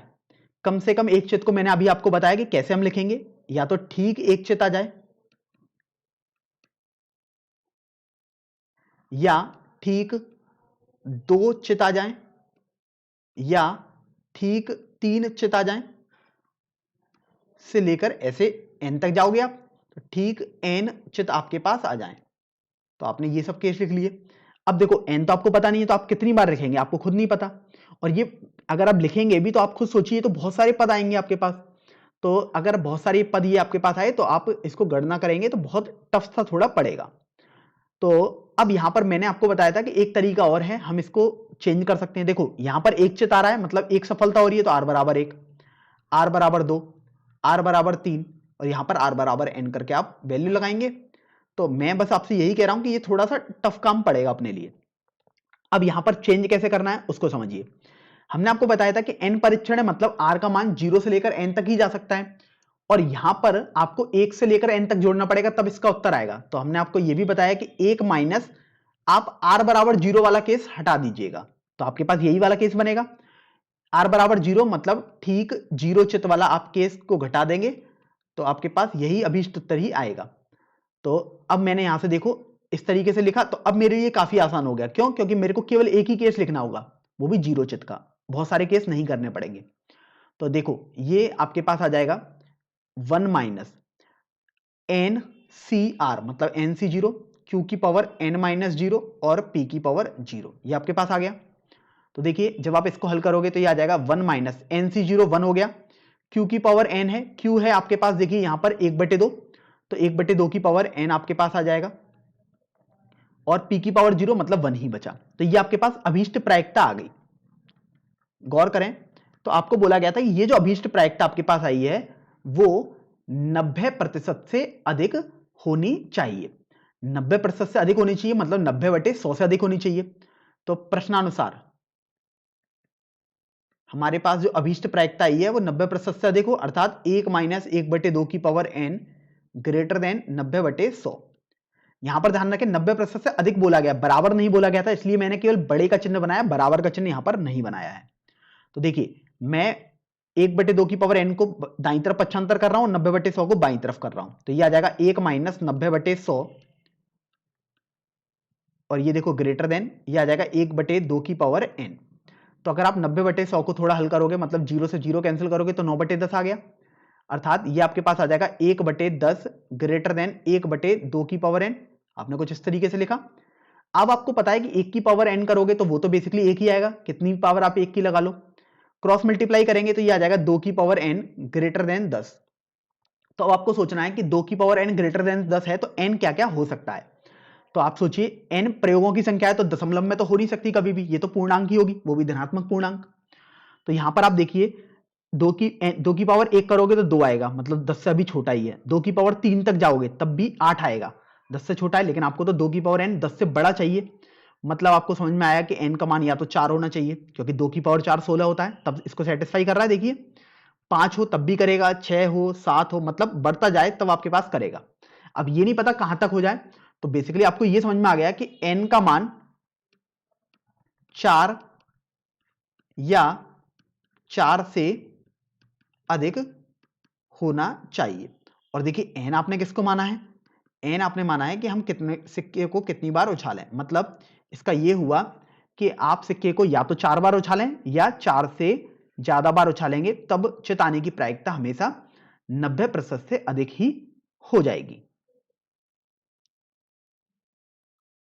अब देखो हम प्रश्न संख्या 11 पर आ जाते हैं। देखिए प्रश्न संख्या 11 में आपको बोला गया है कि एक खेल में किसी व्यक्ति को एक न्याय पासे को उछालने के बाद 6 प्रकट होने पर 1 रुपया मिलता है। फिर बोला गया है कि अन्य कोई संख्या प्रकट होने पर वह 1 रुपया हार जाता है। एक व्यक्ति यह निर्णय लेता है कि वह पासे को 3 बार फेंकेगा, लेकिन जब भी 6 प्राप्त होगा वह खेलना छोड़ देगा। तो आपको बताना है कि उसके द्वारा जो जीती या हारी गई राशि होगी उसकी प्रत्याशा ज्ञात कीजिए। तो यहां पर आप ये देखो कि हो सकता है वो व्यक्ति कुछ रुपए हार भी जाए और हो सकता है वो व्यक्ति कुछ रुपए जीत भी जाए। तो आपको बेसिकली प्रत्याशा ज्ञात करना है। तो अब हमने आपको देखो बताया था कि प्रत्याशा जो होता है वो माध्य के बराबर होता है, जिसे हम EX इस तरीके से भी प्रदर्शित करते हैं। अर्थात प्रत्याशा, माध्य या EX, वो आपको कुछ भी बोल सकता था, तीनों एक ही बात होती हैं। और फिर हमने आपको बताया भी था कि EX जो होता है वो आपके पास होता है सिग्मा XI PXI के बराबर, अर्थात X की संगत जो प्रायिकता होती है उसके गुणनफल का योगफल। आप करेंगे तो आपके पास माध्य या हम बोल सकते हैं प्रत्याशा आ जाएगा। अब यहां पर हम देख लेते हैं कि X बेसिकली क्या क्या हो सकता है। तो देखिए हो सकता है कि वो पहले थ्रो में ही 6 लेके आ जाए, हो सकता है वो पहले थ्रो में 6 ना ला पाए लेकिन दूसरे थ्रो में 6 ले आए, और हो सकता है कि वो पहले और दूसरे में ना ला पाए तीसरे में ले आए, और हो सकता है कि वह किसी में भी 6 ना ला पाए। तो चलिए सबसे पहले तो हम यहां पर देख लेते हैं कि यदि वो पहले थ्रो में ही 6 ला पाए, तो यहां पर देखो कुछ केस बन सकते हैं। तो पहला केस है आपके पास पहली बार फेंकने में ही वो 6 आ जाए। तो मैं लिख भी देता हूं, पहली बार में 6 आ जाए, ये पहला केस है आपके पास। अब देखिए पहली बार में 6 आ जाए इसका मतलब ये हुआ कि उसको जो प्रायिकता होगी वहां पर वो 1/6 हो जाएगी, क्योंकि 6 आने की प्रायिकता तो 1/6 ही होती है, और उसको 1 रुपया मिल जाएगा। तो वो जीती गई राशि में लिख देता हूं, जीती गई राशि या रकम जो है उसके पास 1 रुपए हो जाएगी, क्योंकि बोला गया था जब भी 6 रुपए आएगा तो वो 1 रुपए मिल जाएगा। और देखिए जब वो 6 आ गया तो अब तो वो यहां पर ही गेम को छोड़ देगा, क्योंकि बोला गया था कि पहली बार में यदि 6 आ जाएगा तो गेम को वो छोड़ ही देगा जब भी 6 आएगा। तो अब दूसरा केस देख लेते हैं, आखिर दूसरा केस अपने पास क्या हो सकता है। तो देखिए दूसरा संभावना हो सकती है कि पहली बार में 6 ना आए लेकिन दूसरी बार में 6 आ जाए। तो मैं लिख देता हूं कि पहली बार में 6 नहीं, लेकिन दूसरी बार में 6 आ जाए, ये दूसरी संभावना है उसके पास। अब यहां पर इस वाले केस में प्रायिकता क्या होगी उसको हम निकाल लेते हैं। तो देखिए पहली बार में 6 नहीं आया तो 6 नहीं आने की प्रायिकता 5/6, तथा दूसरी बार में 6 आ जाए तो 6 आने की प्रायिकता 1/6। तो ये आपके पास आ गई प्रायिकता 5/36। अब हम देख लेते हैं कि आखिर उसे कितना रुपया यहां पर मिलेगा। तो राशि जो जीती गई राशि है वो देखिए आपके पास हो जाएगी, पहली बार में 6 नहीं आया मतलब -1 रुपए, प्लस दूसरी बार में 6 आ जाए मतलब उसको 1 रुपए एक्चुअल में मिल जाएंगे, तो 0 रुपए आपके पास आ जाएंगे। मतलब उसको ना तो कुछ देना पड़ा ना ही उसको कुछ मिला है। -1 का मतलब है उसको 1 रुपए देने पड़े थे, इसलिए मैंने माइनस चिन्ह लगाया है। अब तीसरा वाला केस देख लेते हैं कि आखिर तीसरा केस आपके पास क्या क्या हो सकता है।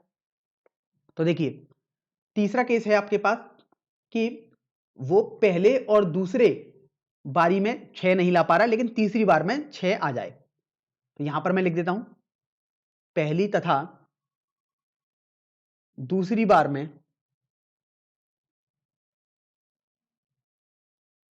6 नहीं, लेकिन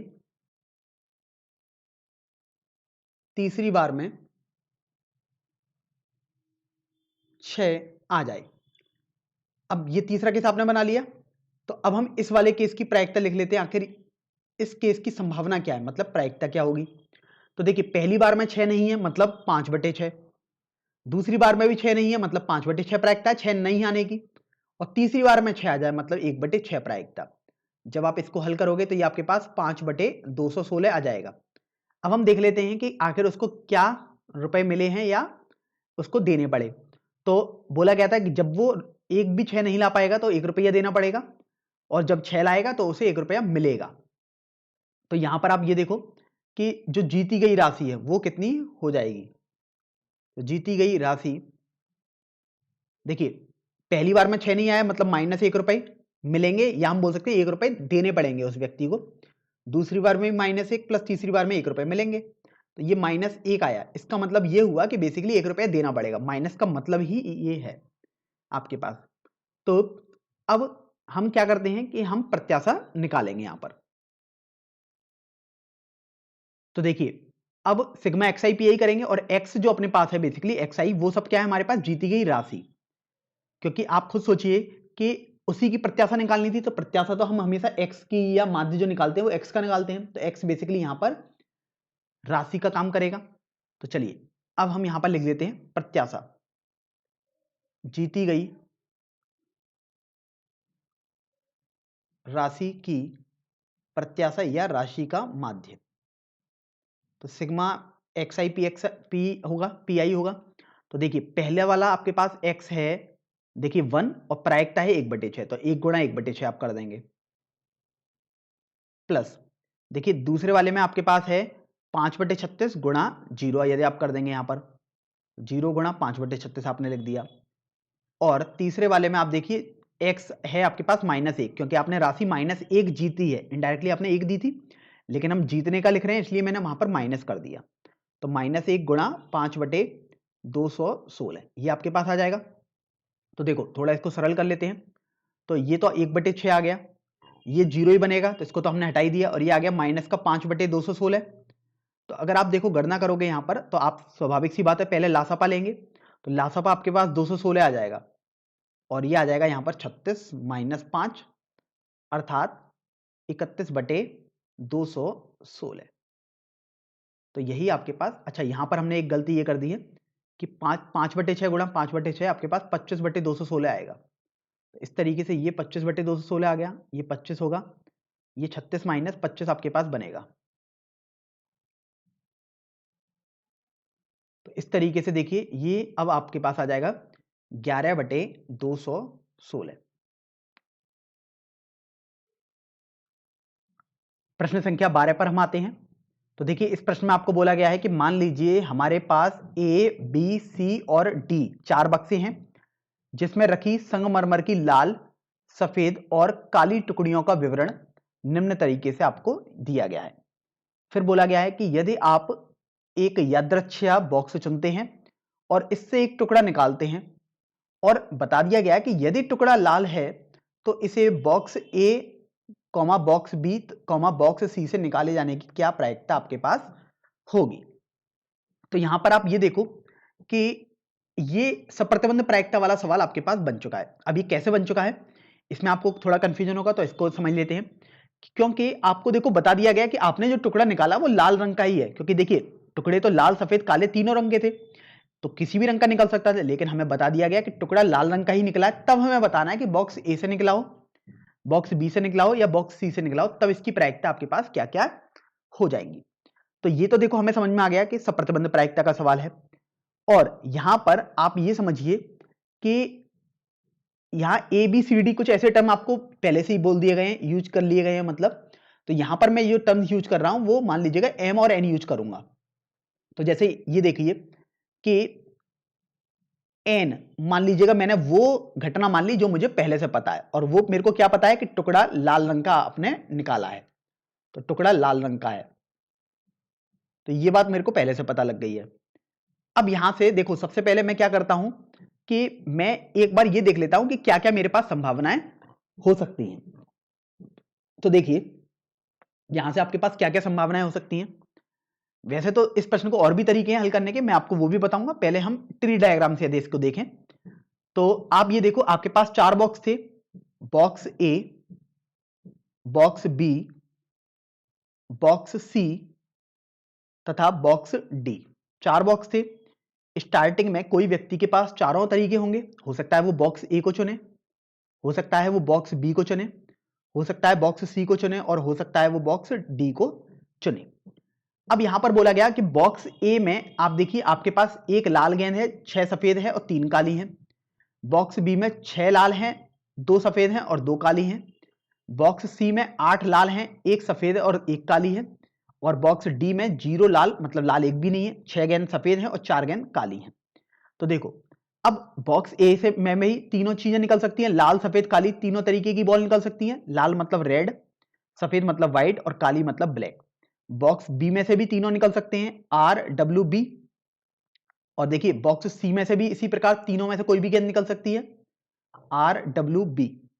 और बॉक्स डी में भले ही आर गेंद है नहीं, मतलब लाल कलर की कोई भी गेंद नहीं है, लेकिन मैं लिख तो सकता ही हूं कि 0 बोली है तो उसके हिसाब से प्रायिकता अलग हो जाएगी, मतलब ये आपने लिख दिया। अब आप ये देखो कि हर किसी बॉल के निकालने की प्रायिकता अलग अलग होगी, कैसे उसको समझ लेते हैं। तो सबसे पहले तो देखो, अगर बॉक्स ए में से लाल गेंद निकालूंगा तो एक गेंद है लाल, और टोटल गेंद देखिए बॉक्स ए में कितनी है आपके पास, 1 और 6 7 और 3 10। तो लाल गेंद निकालने की प्रायिकता 1/10। सफेद गेंद निकालने की प्रायिकता अगर आप देखोगे तो वो 6/10 हो जाएगी। भले ही हमें सफेद और काली गेंद निकालने की प्रायिकता बार बार नहीं निकालनी है। क्यों नहीं निकालनी है? क्योंकि इसका कोई यूज नहीं है, क्योंकि आपको बोल दिया गया है कि टुकड़ा लाल रंग का ही निकला है आपके पास, तो इसलिए केवल लाल वाले टुकड़े के लिए प्रायिकता निकालें। बी वाले से देखो लाल कलर का टुकड़ा निकालोगे तो प्रायिकता देखो कितनी आएगी। टोटल बॉल देखो 6 + 2 + 2, 10 टुकड़े हैं तो 6/10 आ जाएगी। मेरे को सफेद और काले से मतलब ही नहीं है तो मैं नहीं निकाल रहा हूं। सी वाले से यदि आप देखोगे तो आपके पास आ जाएगी 8/10। डी वाले से देखोगे तो प्रायिकता 0 ही आएगी, स्वाभाविक सी बात है, क्योंकि लाल कलर का कुछ है ही नहीं टुकड़ा, मतलब टुकड़ा डी वाले बॉक्स में। अब ये भी तो समझिए कि हम यहां पर ये भी तो देख सकते हैं कि बॉक्स ए को चुने आने की प्रायिकता भी तो 1/4 हो जाएगी, क्योंकि चारों बॉक्स थे आपके सामने। आप बॉक्स ए को चुनना है उसकी प्रायिकता 1/4, बॉक्स बी को चुनने की प्रायिकता 1/4, बॉक्स सी को चुनने की प्रायिकता 1/4 और बॉक्स डी को चुनने की प्रायिकता भी आपके पास 1/4 हो जाएगी। तो यहां से अब आप ये देखिए कि हम पहला वाला भाग यदि हल कर रहे हैं तो उसमें आपको ये तो पता है कि एन हर किसी केस में सेम है कि टुकड़ा लाल रंग का है। अब आपको बोला गया था कि जब इसे बॉक्स ए से निकाला जाए तब प्रायिकता बतानी है, फिर हम बॉक्स बी से निकालने की प्रायिकता बताएंगे, बॉक्स सी से बताएंगे। तो मान लीजिएगा मैं पहले वाले में PM/N लिख रहा हूं, तो मैं देखो N तो मैंने आपको बता दिया है, अब मैं यहां पर M आपके लिए डिफाइन कर दे रहा हूं। आखिर M क्या है? M यहां पर है आपके पास कि बॉक्स ए को चुना गया है, ठीक है। तो अब यहां पर आप देखिए कि हम इसको फॉर्मूला लिखते थे PN और ये लिखते थे PM/N। तो अब खुद सोचिए PN क्या हो सकता है? PN मतलब लाल रंग का टुकड़ा निकालने की प्रायिकता। तो देखो लाल रंग का टुकड़ा देखो इस तरीके से भी निकल सकता है, हो सकता है इस तरीके से भी निकल जाए, हो सकता है इस तरीके से भी निकल जाए, और हो सकता है इस तरीके से। भले ही इसमें लाल नहीं है लेकिन मैं केवल समझाने के लिए आपको बता रहा हूं, हो सकता है इस तरीके से भी निकल जाए। तो पहले तो मैं क्या करता हूं कि PN लिख लेता हूं, आखिर क्या आएगा। PN मतलब हर में लिखते हैं। तो देखिए लाल कलर का टुकड़ा निकालने की प्रायिकता 1/4 गुणा 1/10, 1/40 आ गया, प्लस 1/4 गुणा 6/10, तो ये आ जाएगा 6/40, प्लस 1/4 गुणा 8/10, तो ये आ जाएगा 8/40, प्लस 1/4 गुणा 0 प्लस 0। तो अगर डी में नहीं थी लाल गेंद तो कोई बात नहीं, हमने तो 0 लिख दिया। अब PM/N देख लेते हैं, मतलब M और N दोनों एक ही बार में हो जाने चाहिए। तो M/N यदि आप देखोगे इसका मतलब आप समझेंगे, इसका मतलब हुआ कि बॉक्स ए से लाल रंग का टुकड़ा निकाला गया है। तो बॉक्स ए से लाल रंग का टुकड़ा निकालने की प्रायिकता देखिए आपके पास यही वाली आ जाएगी, आप देख सकते हैं। तो यहां पर अब आपके पास हो जाएगा 1/4 गुणा 1/10 मतलब 1/40। तो अब आप ये देखिए कि आपके पास 1/40 हर किसी में कॉमन आ रहा है। तो 1/40 आपने कॉमन लिया, बटे 1/40 आपने हर में भी कॉमन लिया, आपके पास बचेगा 1 + 6 + 8। तो देखिए 1/40 से 1/40 आपने ये कैंसिल कर दिया, आपके पास बचेगा 1/15। तो यही आपकी प्रायिकता हो जाएगी कि टुकड़ा लाल रंग का था, आपको ये पता था, लेकिन वो बॉक्स ए से निकाला गया है, उसकी प्रायिकता 1/15 हो जाएगी। तो पहला वाला भाग तो आपके पास हल हो गया। अब आते हैं दूसरे वाले भाग पर। देखिए दूसरे वाले भाग में आपको बोला गया था कि आपको अब वो प्रायिकता निकालनी है कि टुकड़ा बॉक्स बी से निकला हो। तो एन तो देखो कॉमन है क्योंकि लाल रंग का ही निकला है। अब मैं पी एम बटे एन ना मानकर कुछ और नाम दे देता हूं इसकी घटना को। मैंने मान लीजिए इसको के नाम दे दिया, के घटना हो गई। अब मेरे पास बॉक्स बी से निकला है वो। तो अब मैं यहां पर क्या निकालूंगा, पी के बटे एन। तो ये हो जाएगा पी एन और ये हो जाएगा पी के इंटरसेक्शन एन। तो देखो पी एन तो सेम ही रहेगा, मतलब लाल रंग का टुकड़ा निकालने की प्रायिकता। तो मैं यहां पर अगर देखूं तो ये 15/40 आ रहा है, देखो हर में। तो मैंने 15/40 तो ये ऐसे लिख दिया। अब देखो पी के इंटरसेक्शन एन, के इंटरसेक्शन एन मतलब बॉक्स बी से निकला हो तथा लाल रंग का टुकड़ा हो। इंटरसेक्शन का मतलब यही होता है कि दोनों काम होने चाहिए थे। तो बॉक्स बी से लाल रंग का टुकड़ा निकला हो, तो देखो यही वाला केस है आपके पास, देख सकते हैं आप। मतलब 1/4 गुणा 6/10, तो ये आपके पास देखो 6/40 आ जाएगा। तो आपने 6/40 यहां पर लिख दिया। तो गौर करेंगे तो पाएंगे 40 से देखिए 40 कैंसिल हो जाएगा, आपके पास बचेगा 6/15। और यदि आप इसको 3 से कैंसिल करें दोनों को, तो देखो ये तो 2 आ जाएगा और ये 5 आ जाएगा। तो इस तरीके से अब आपके पास प्रायिकता 2/5 हो जाएगी। तो आपने ये वाला पार्ट भी हल कर दिया। अब हम आगे बढ़ते हैं। तो आगे आपको बोला गया है कि तीसरे वाले भाग में कि टुकड़ा लाल रंग का है, लेकिन अब आपको बॉक्स सी से निकाले जाने की प्रायिकता बतानी है कि वो सी बॉक्स से निकला हो। तो देखिए अब तीसरे वाले में एन तो सेम ही रहेगा कि लाल रंग का टुकड़ा है, वो वाली घटना। लेकिन यहां पर मान लीजिएगा मैं एल वाली घटना मान लेता हूं कि बॉक्स सी से निकला हो। यही तो आपको प्रायिकता ज्ञात करनी थी, इसी को हम मान लेते हैं। तो अब आपको बेसिकली पी एल बटे एन ज्ञात करना है। ये आपके पास होता है पी एल इंटरसेक्शन एन बटे पी एन के बराबर। तो देखिए पी एन तो हमने हर केस में निकाला था, तो ये आपके पास आया था पी एन 15/40 के बराबर। आप देख सकते हैं यहां पर हमने सबसे पहले वाले भाग में किया था, इनको हल करोगे तो 15/40 आपके पास आ रहा है। अब पी एल इंटरसेक्शन एन देखते हैं, मतलब तीसरे बॉक्स से, मतलब बॉक्स सी से लाल गेंद निकालने की प्रायिकता। बॉक्स सी से लाल गेंद निकालने की प्रायिकता आप देखो आपके पास ये वाला केस आएगा, मतलब 1/4 गुणा 8/10। तो ये आ जाएगा 8/40। तो यहां से आप देखोगे कि 40 से 40 तो कैंसिल हो जाएगा, आपके पास बचा 8/15। तो यही आपका तीसरे वाले भाग का उत्तर हो जाएगा, अर्थात लाल रंग की बॉक्स जब सी वाले बॉक्स से निकली है। प्रश्न संख्या 13 में आपको बोला गया है कि मान लीजिए किसी रोगी को दिल का दौरा पड़ने का संयोग 40% है। यह मान लिया जाता है कि ध्यान और योग विधि दिल का दौरा पड़ने के खतरे को 30% कम कर देता है तथा दवा द्वारा खतरे को 25% तक कम किया जा सकता है। किसी भी समय रोगी इन दोनों में से किसी एक विकल्प का चयन करता है। यह दिया गया है कि उपरोक्त विकल्पों में से किसी एक का चुनाव करने वाले रोगियों से यादृच्छया चुना गया रोगी दिल के दौरे से ग्रसित हो जाता है। तो आपको बताना है कि रोगी द्वारा ध्यान और योग विधि का उपयोग किए जाने की क्या प्रायिकता होगी। अब यदि हम यहां पर इसको समझें प्रश्न को, तो आपको देखो बोला गया है कि दौरा पड़ने का संयोग 40% है, जबकि ये जो विधियां आपको दी हुई है, पहली विधि है ध्यान तथा योग विधि, ये 30% खतरे को कम कर देती है, और दूसरी विधि है दवा वाली विधि, ये 25% तक कम कर देती है। लेकिन बोला गया है कि ये विधि अपनाने के बाद भी एक व्यक्ति के दिल के दौरे से ग्रसित हो जाता है। ये देखिए आपको पता है कि व्यक्ति दिल के दौरे से ग्रसित हो जाता है, तो आपको बताना है कि उस व्यक्ति ने ध्यान तथा योग विधि, इस विधि का उपयोग किया होगा, इसकी क्या प्रायिकता है। तो आप यहां से ये देखो कि आपको ये तो समझ में आ गया कि ये सप्रतिबंध प्रायिकता वाला सवाल है, क्योंकि यहां पर हमें प्रतिबंध पहले बता दिया कि हाँ वो व्यक्ति दिल के दौरे से ग्रसित पाया गया है। तो ये सवाल अब आपके पास आ गया पी ए बटे बी जैसा। अब इसका मतलब क्या है तो इसको समझ लेते हैं। तो यहां पर देखो बी और ए क्या होगा, इसको हम यहां पर बता रहे हैं। बी अर्थात जो बाई बटे के बाद लिखा होता है, ये हमारे पास वो वाला घटना होती है जो हमें पहले से पता लग गई होती है। यहां हमें पता लग गया है कि दिल के दौरे से ग्रसित है, तो दिल के दौरे से ग्रसित, ये मैंने बी वाली घटना लिख दी। अब हम देख लेते हैं ए। कौन सी घटना है? तो देखो ए वाली घटना है आपके पास जो आपको निकालना है। तो निकालना क्या है आपको? प्रायिकता कि ध्यान तथा योग विधि का उपयोग किया गया है। तो ध्यान और योग विधि ये अपनाई गई है, ये ए वाली घटना हो गई। अब हम यहां पर इसको हल करेंगे, तो उसके लिए यहां पर देखो जैसे जैसे दिया हुआ है उसको हम एक बार बनाते हैं अपनी तरफ से।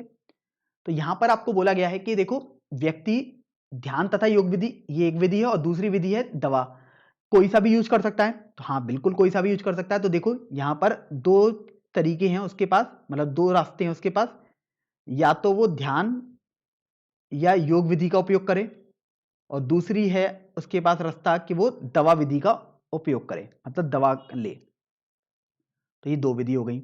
ये कोई व्यक्ति है उसके पास दो रास्ते हैं, या तो वो ध्यान योग विधि करे या वो दवा का यूज करे।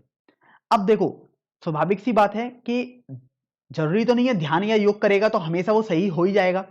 तो आपको बोला गया है कि वो खतरे को कम कर देता है 30%। तो हो सकता है वो दिल के दौरे से ग्रसित हो या हो सकता है ना हो। तो दिल का दौरा, मतलब मैं दिल का दौरा पूरा ना लिखकर दौरे से ग्रस्त लिख देता हूं, तो आपको समझ जाना कि वो दिल के दौरे से ग्रस्त होगा या नहीं होगा। तो दौरे से ग्रस्त नहीं, और यहां पर मैंने लिख दिया दौरे से ग्रस्त पाया गया। अब इसी तरीके से दवा विधि जब उसने यूज करी तब भी तो चांसेस हैं उसके पास कि हो सकता है वो दवा विधि के यूज करने के बाद या तो सही हो जाए या फिर दौरे से ग्रस्त पाए जाए।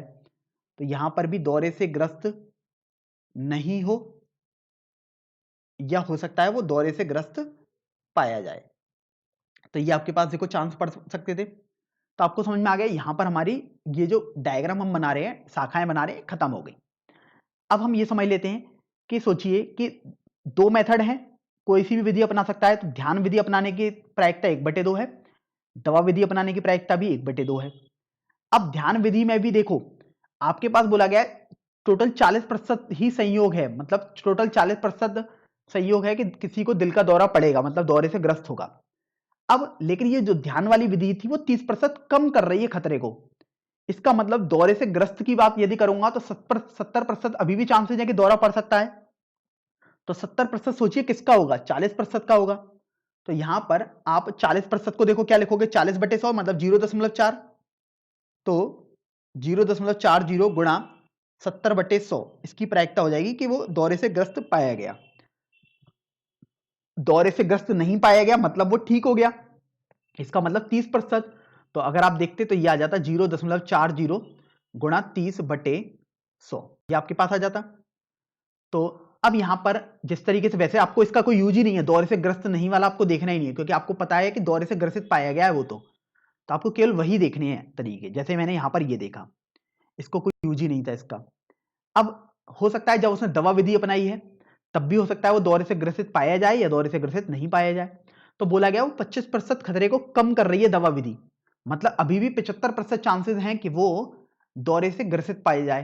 तो मेरे को तो केवल दौरे से ग्रसित वाले चांसेस लिखने हैं, मतलब ये वाले चांसेस लिखने हैं। तो ये आ जाएगा 0.40 गुणा 75% चांसेस अभी भी हैं, तो ये मैं 75/100 लिख देता हूं, या आप 0.75 का गुणा भी कर सकते थे। तो ये आपके पास आ गया। अब यहां से देखो PA/B ये क्या आएगा आपके पास, PB हर में आ गया और अंश में क्या आएगा, PA/B। अब हमें ये निकालना था, तो देखिए मैं यहां पर लिख भी देता हूं जो हमें निकालना है, PA/B PA/B बटे PB।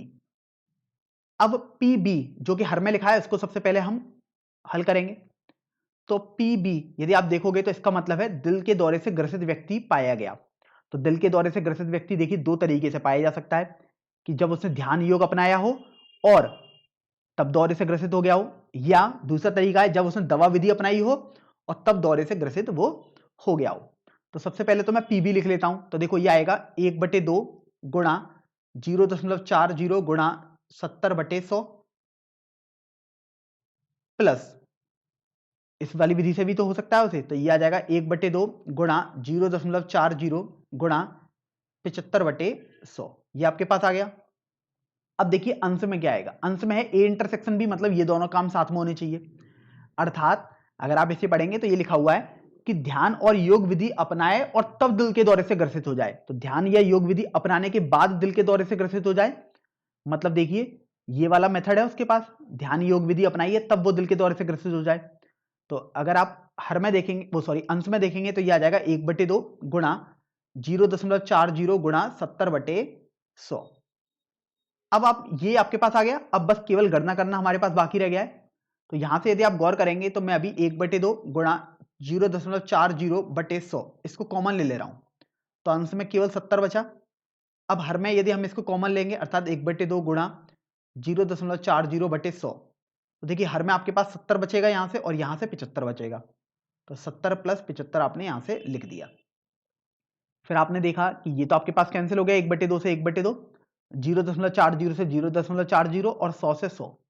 तो ये बचा है 70/70 + 75 145 होता है, तो आपने ये लिख दिया। अब यदि आप इसको थोड़ा सरल कर लें, अर्थात मैं इसको जैसे 5 से कैंसिल कर सकता हूं, तो 5 से कैंसिल करोगे तो ये आपके पास आ जाएगा 14 और ये आपके पास आ जाएगा 29। तो इस तरीके से आपके पास इस प्रश्न की अभीष्ट प्रायिकता 14/29 हो जाएगी।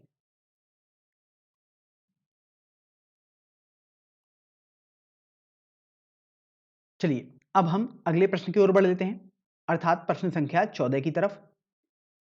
यदि 2 कोटि के एक सारणिक के सभी अवयव 0 या 1 हो तो सारणिक का धनात्मक मान होने की क्या प्रायिकता होगी। और देखिए आपको आगे बोला गया है कि जो प्रत्येक अवयव है सारणिक का वो स्वतंत्र रूप से चुना जा सकता है, मतलब कोई भी ऐसा नहीं है, बाउंडेशन नहीं है, मतलब एक अवयव को चुना तो दूसरे अवयव को चुने जाने की प्रायिकता बिल्कुल स्वतंत्र होगी, वो पहले वाले से बिल्कुल भी इन्फ्लुएंस नहीं हो रही होगी। और बोला गया है कि प्रत्येक को चुने जाने की प्रायिकता 1/2 है। अब 1/2 कैसे है वो भी आप समझ लीजिएगा, क्योंकि आपके पास दो ही अवयव हो सकते हैं, या तो 0 या 1, तो कोई भी अगर आप अवयव चुनेंगे उस सारणिक का तो 1/2 प्रायिकता हो जाएगी।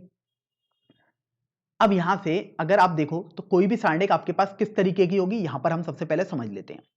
और 2 कोटि की है, तो देखिए 2 कोटि की सारणिक आपके पास कुछ इस तरीके के 4 अवयव आएंगे, ए बी सी तथा डी, ये 4 अवयव आएंगे, ये हमने यहां पर लिख दिए।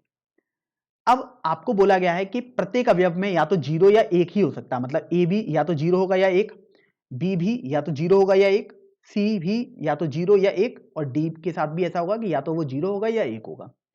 तो अगर मैं देखूं कि कुल सारणिक आपके पास कितने बन सकते हैं, तो कुल संभावित सारणिक अगर मैं देखूं, मतलब या फिर मैं ऐसा बोल सकता हूं कि प्रतिदर्श समष्टि में कुल अवयव कितने आएंगे। तो देखिए इसको सेलेक्ट करने के दो तरीके, इसको भी करने के दो तरीके, इसको भी और इसको भी। तो 2 गुणा 2 गुणा 2 गुणा 2, तो ये आपके पास 16 सारणिक ऐसी बन जाएगी। ये तो आपको समझ में आ गया।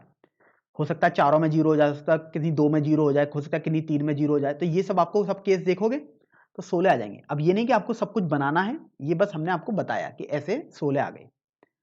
फिर आपको बोला गया कि सारणिक का मान धनात्मक चाहिए आपको, तो इन 16 सारणिकों में हो सकता है कुछ सारणिकों के मान ऋणात्मक हो सकता है कुछ के 0 हो सकता है कि कुछ के धनात्मक मान हो। तो आपको अब धनात्मक सारणिक कौन कौन सी उनको बताना है। तो धनात्मक सारणिक के लिए अब देखो आपको या तो केस बनाने पड़ेंगे, नहीं तो आप थोड़ा सा समझ सकते हैं कि कैसे धनात्मक मान आ सकता है। देखिए धनात्मक मान ही चाहिए हमको, इस बात पर आप विशेष ध्यान दें, हमको 0 भी नहीं चाहिए, हमको केवल और केवल धनात्मक ही चाहिए। ये आपको समझ में आ ही गया। अब यहां पर समझते हैं धनात्मक कैसे मिल सकता है। तो सोचिए केवल ए और डी मतलब 1 तो होना ही चाहिए, क्योंकि ए भी 1 हो जाए और डी भी 1 हो जाए, ये जरूर होना ही चाहिए आपके पास। अगर ये नहीं हुआ तो बेसिकली ऑब्वियस सी बात है, या तो ये अगर कोई भी एक 0 बन गया ए और डी में से, तो आप जानते हैं सारणिक का मान यदि आप निकाल लेंगे यहां से, तो ये आएगा A D minus B C के बराबर। स्वाभाविक सी बात है, सारणिक का मान यही आएगा आपके पास। तो धनात्मक कब हो सकता है, सोचिए जब ए डी बी सी से बड़ा हो। ए डी बी सी से बड़ा मतलब देखो ए डी बी और सी ये चारों अवयव या तो 1 हो सकते हैं या 0 हो सकते हैं। इसका मतलब ए 1 हो जाए, डी 1 हो जाए, बी 1 हो जाए और सी 0 हो जाए, तब होगा या तो ए 1 हो जाए, डी 1 हो जाए, बी 0 हो जाए और सी 1 हो जाए। एक केस ये हो गया, और एक केस हो सकता है ए 1 हो जाए, बी 1 हो जाए और बी और सी दोनों 0 हो जाए। तो देखिए तभी आपके पास केस है कि ए डी बी सी से बड़ा हो जाए, तभी तो धनात्मक मान आपके पास आएगा। इसका मतलब ए और डी में से कोई भी 0 नहीं होना चाहिए था। तो ये 1 और 1 की, और मैंने बी और सी में केस बनाई। बी और सी में कोई ना कोई एक तो जीरो होना ही चाहिए मिनिमम, तभी तो वो जीरो बनेगा, तभी तो 1 माइनस जीरो 1 आएगा धनात्मक। तो यहां से आपको समझ में आ गया कि 3 सारणी ऐसी होंगी ही होंगी। तो आपने A1 और D1 ये फिक्स कर दिया था, तो आपने देखा 3 केस आपके पास बने हैं। तो इस तरीके से अब आपके पास जो अभीष्ट प्रायिकता आएगी इस प्रश्न की, अर्थात एक ऐसी सारणी चुनने की प्रायिकता जिसका मान धनात्मक हो और गिवन कंडीशन को सेटिस्फाई कर रही हो, तो वो आपके पास आ जाएगी 3/16, क्योंकि 3 ही सारणी कैसी हो सकती हैं, एक सारणी, दो सारणी, तीन सारणी और टोटल सारणी 16 है। तो 3/16 आपके पास उत्तर हो जाएगा। चलिए अब हम अगले प्रश्न की तरफ बढ़ लेते हैं, प्रश्न संख्या 15 की तरफ। तो देखिए प्रश्न संख्या 15 में आपको यहां पर दिया है कि एक इलेक्ट्रॉनिक असेंबली के दो सहायक निकाय ए और बी हैं। पूर्ववर्ती निरीक्षण द्वारा निम्न प्रायिकताएं ज्ञात की गई हैं। जैसे बोला गया है कि ए के असफल होने की प्रायिकता 0.2 है, बी के अकेले असफल होने की प्रायिकता 0.15 है, ए और बी के असफल होने की प्रायिकता 0.15 दी गई है। तो आपको निम्न प्रायिकताएं ज्ञात करनी है। जैसे देखिए पहले वाले भाग में आपको बोला गया है कि प्रायिकता ज्ञात करो जब ए असफल है और दिया हुआ है कि बी असफल हो चुकी है। अब देखिए मैंने मान लिया कि जो ए और बी के असफल होने की प्रायिकताएं हैं वो ई ए तथा ई बी है। तो मैं यहां लिख भी देता हूं, ई ए के असफल होने की घटना है ये, और जो ई बी है वो भी आपके पास बी के असफल होने की घटना है। तो ये हमने देखो मान लिया, क्योंकि हमने इसलिए मान लिया कि ताकि आपको ढंग से ये समझ में आ जाए। हम क्योंकि नोटेशन में यूज करेंगे, क्योंकि नोटेशन यदि पता लग जाएगा तो हम फॉर्मूले फिर जानते ही हैं बहुत सारे। तो आपको ए के असफल होने की प्रायिकता बोली गई है और ए के असफल होने की घटना आपने ई ए मान ली है, मतलब पी ऑफ ई ए ये आपके पास 0.2 दी गई है। बी के अकेले असफल होने के लिए बोला गया है, तो इसको मैं अभी बाद में देखता हूं। इसको देखिए ए और बी के असफल होने की, मतलब ए भी असफल हो जाए तथा बी भी असफल हो जाए, मतलब ई ए भी हो जाए तथा ई बी भी हो जाए, तो हम इंटरसेक्शन लगाएंगे वहां पर। तो ये 0.15 हो गई। फिर आप देख रहे हैं आपको बोला गया है कि बी के अकेले असफल होने की प्रायिकता 0.15 है। तो यहां पर मैं लिख देता हूं प्रायिकता बी अकेले असफल हुआ हो, इसका मतलब ये हुआ कि ए तो सफल हुआ हो लेकिन बी असफल हो गया हो। तो ये आपके पास आ जाएगी P E B minus P E A intersection E B, ये आपके पास आ गया। तो यहां पर आप देखो, आप वैल्यू लगाओगे तो आपके पास पीईबी मिल जाएगा, मतलब बी के असफल होने की प्रायिकता। तो देखो बी अकेले असफल ये 0.15 प्रश्न में बोला गया था। पीईबी ये देखिए आपके पास नहीं पता है तो आपने ऐसे ही लिख दिया, और पीईए इंटरसेक्शन ई बी देखो ये दिया हुआ है 0.15।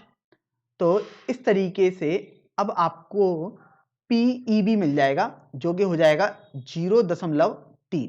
0.15 को मैंने पक्षांतर किया तो 0.15 और 0.15 मिलकर 0.3 आपके पास बन गया है। तो ये आपके पास पीईबी आ गया, मतलब बी के असफल होने की प्रायिकता आ गई। देखिए बी के असफल होने की प्रायिकता और बी के अकेले असफल होने की प्रायिकता दोनों बातों में डिफरेंस होता है, इसलिए ये केवल बी के असफल होने की है, ए से मतलब इसे नहीं है। अब पहले वाले भाग में बोला गया है कि ए असफल हो जाए और बी असफल हो चुका हो पहले ही। तो देखो पहले वाला भाग था आपके पास कि पी ए असफल हो जाए मतलब ई ए, और बी असफल हो चुका हो मतलब डैश ई बी। तो ये हमने आपको बताया था, ये होता है पी ई बी और अंश में आ जाएगा P E A intersection E B. अब देखिए P E A intersection E B ये आपको देखो पता है 0.15 है, तो ये आपने 0.15 लिख दिया, बटे पीईबी अभी आपने निकाला 0.3 के बराबर, तो ये आपने लिख दिया। अब अगर आप दशमलव हटाओगे तो आपको एक जीरो पहले नीचे बढ़ाना पड़ेगा, क्योंकि दशमलव के बाद जितने अंक आते हैं उनको बराबर करना होता है अंकों की संख्या को। तो ये 15/30 आया, अर्थात ये 2 बार कैंसिल हो जाएगा। तो इस तरीके से प्रायिकता आपके पास पहले वाले भाग की 1/2 हो जाएगी। अब हम दूसरे वाले भाग पर आते हैं। तो देखिए दूसरे वाले भाग में आपसे बोला गया है कि ए के अकेले असफल होने की प्रायिकता, मतलब देखो मैंने जैसे बी के लिए बताया ऐसे ही ए में समझिए कि ए का असफल होना और ए का अकेले असफल होना अलग अलग बातें हैं। इसमें आप जल्दबाजी में अगर 0.2 लिख देंगे तो गलत हो जाएगा, क्योंकि ये ए का असफल होना, ए का असफल होना मतलब बी चाहे कुछ भी हो, जबकि अकेले असफल होने का मतलब होता है कि बी सफल हुआ ही हुआ हो। तो दूसरा वाला भाग देखते हैं, पी मतलब प्रायिकता ए के अकेले असफल होने की, ए के अकेले असफल होने की। तो ये भी काफी आसान है, क्योंकि अगर आपने प्रश्न ढंग से पढ़ा होगा तो देखो बी के अकेले असफल होने की हमें दी हुई है और हमने क्या फॉर्मूला बनाया, E B minus E A intersection E B. तो ए के अकेले असफल होने की हमारे पास आ जाएगी P E A minus P E A intersection E B. तो फिर आप ये देखिए, अगर हम मान लगाएं पी ई ए, ये देखो हमें दिया हुआ है, देखो 0.2 दिया हुआ है स्टार्टिंग में ही, हमने यहां पर लिख भी लिया था इसे, और ई ए इंटरसेक्शन ई बी दिया हुआ है 0.15। तो ये अब आपके पास हो जाएगा 0.2 माइनस 0.15 अर्थात 0.05। तो इस तरीके से ए के अकेले असफल होने की प्रायिकता 0.05 हो जाएगी। प्रश्न संख्या 16 को देखिए, अब हम पढ़ लेंगे। एक थैले में, मतलब थैला नंबर 1 में 3 लाल तथा 4 काली गेंदें हैं और थैले 2 में 4 लाल तथा 5 काली गेंदें आपको दी हुई हैं। फिर बोला गया है कि एक गेंद को थैला 1 से थैला 2 में स्थानांतरित किया जाता है और तब एक गेंद थैला 2 से निकाली जाती है। फिर आपको बोल दिया गया है कि निकली गई गेंद तो लाल रंग की है, तो आपको स्थानांतरित गेंद काली होने की प्रायिकता ज्ञात करनी है।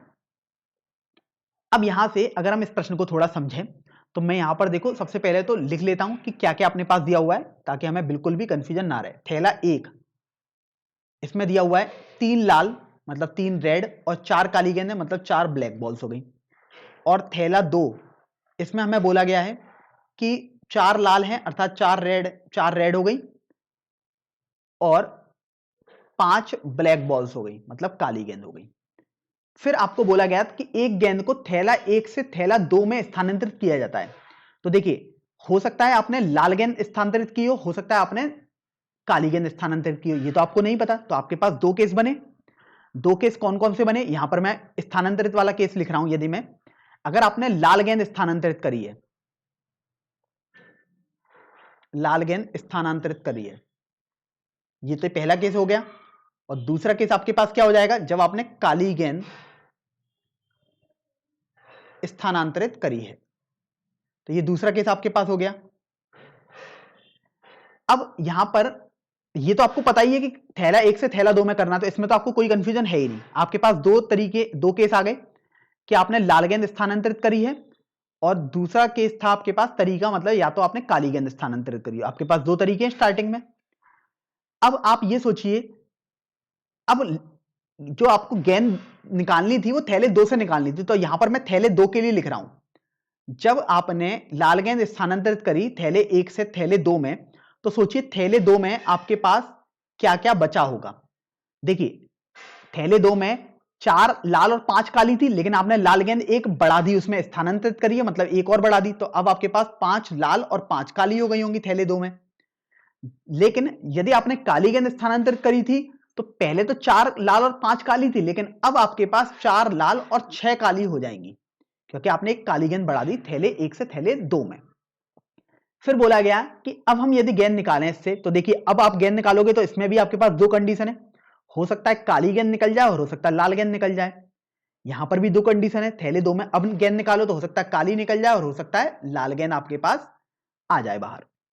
लेकिन अच्छी बात यह है कि हमको यहां पर पहले ही बोल दिया गया कि निकली गई गेंद लाल रंग की है, अर्थात सप्रतिबंध प्रायिकता वाला सवाल ये आपके पास हो गया है। और इसे मैं अगर पी एक्स बटे वाई से लिखूं तो मैं वाई आपको तुरंत बता सकता हूं। वाई होता था जो आपको ज्ञात हो, मतलब जो पहले हो चुका हो। तो देखिए हमें क्या पता है, लाल रंग की गेंद निकली है, तो वाई है थैले 2 से लाल गेंद आपके पास निकली है। और x क्या होगा, x मतलब जो प्रायिकता है। प्रायिकता क्या पूछी गई, स्थानांतरित काली गेंद हुई है, तो काली गेंद का स्थानांतरण ये x हो गया। तो आपने जब ये लिख दिया तो अब ये देखो हमारे पास हमने ये केस बनाए। अब मैं कुछ कुछ प्रायिकता यहां पे लिख दे रहा हूं। जैसे सोचिए कि लाल गेंद स्थानांतरित करियो, देखिए स्वाभाविक सी बात है, लाल गेंद आपने थैले 1 से थैले 2 में करी है, तो एक तरीके से लाल गेंद को चुनने की प्रायिकता ही निकालेंगे हम। तो थैले 1 से लाल गेंद चुनने की प्रायिकता देखिए आपके पास 3/7 हो जाएगी, क्योंकि 3 लाल हैं और टोटल गेंद 7 हो गई, 3 + 4। काली गेंद स्थानांतरित करने की प्रायिकता 4/7 हो जाएगी। अब यहां पर देखो 5 लाल 5 काली हो गई है, तो इससे काली गेंद निकालने की प्रायिकता 5/10, क्योंकि टोटल 10 गेंद हो गई। अब तो 5/10 हो गई, लाल गेंद निकालने की प्रायिकता भी 5/10 हो गई। अब यहां से जब उसमें काली गेंद स्थानांतरित हुई थी तब दोनों केस थे, तब काली गेंद निकालने की प्रायिकता देखिए थैले 2 से कितनी आएगी, 6/10, क्योंकि अब 6 काली हैं और टोटल गेंद देखिए 10 हैं। लाल गेंद निकालने की प्रायिकता 4/10 है। अब भले ही मैंने काली गेंद निकालने की प्रायिकता निकाल दी है, लेकिन इनका कोई यूज नहीं है। क्यों नहीं है?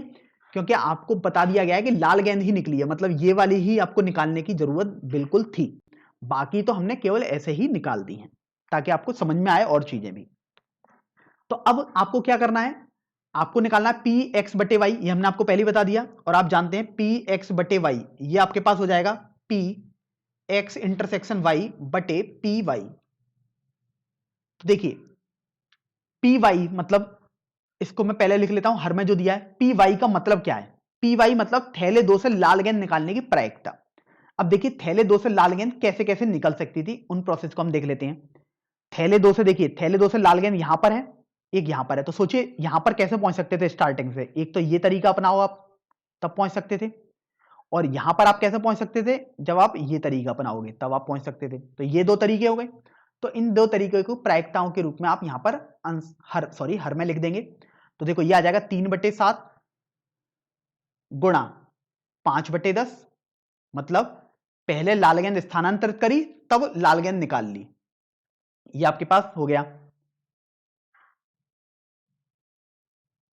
प्लस दूसरे वाले तरीके में 4/7 गुणा 4/10 आ जाएगा।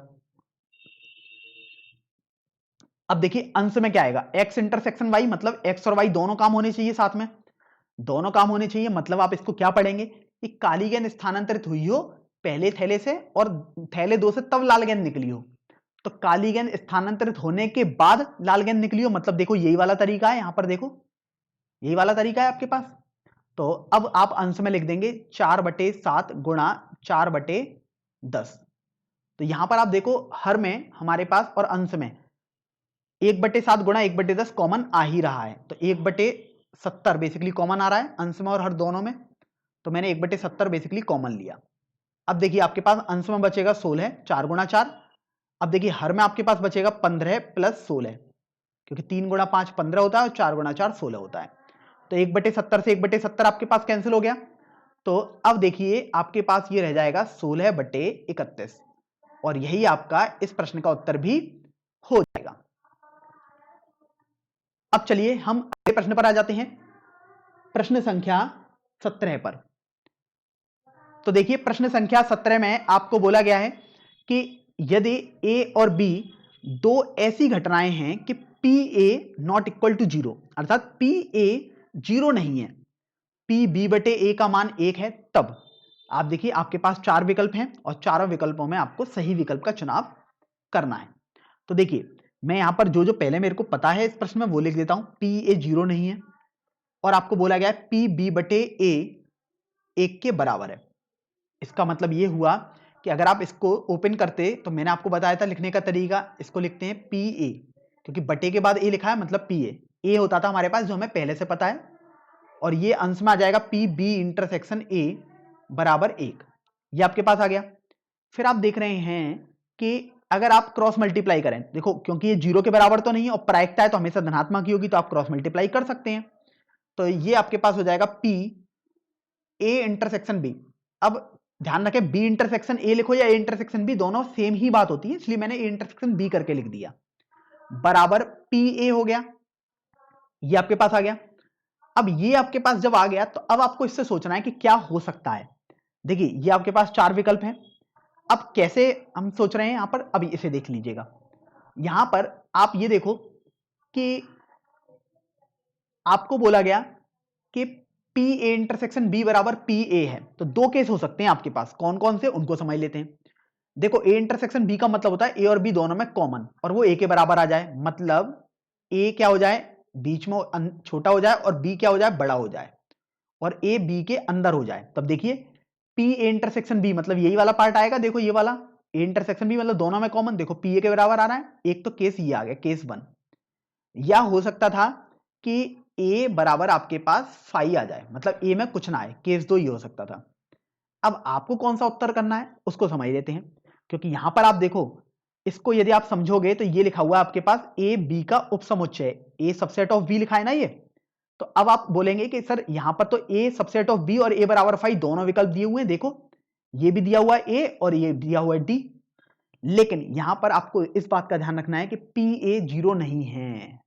अगर ए फाई हो गया मतलब एक भी अवयव नहीं आया ए वाले समुच्चय में, मतलब उसकी प्रायिकता 0 हो गई, ए को होने की प्रायिकता।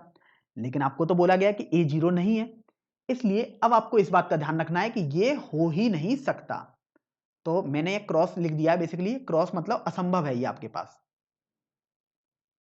तो इस तरीके से आप समझ रहे हैं कि आपके पास एक ही उत्तर आएगा और वो उत्तर आपके पास विकल्प संख्या ए हो जाएगा।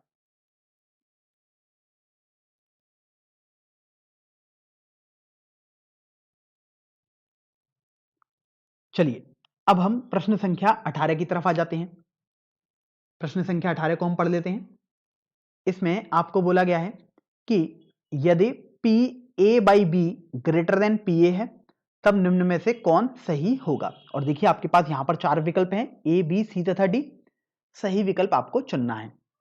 तो सबसे पहले तो आपको जो दिया हुआ है आप उसी को लिख लीजिएगा, क्योंकि यहीं से आपको कुछ ना कुछ गणना करके विकल्प में से सही बताना होगा कि कौन सा सही है। तो ये आपके पास हो गया।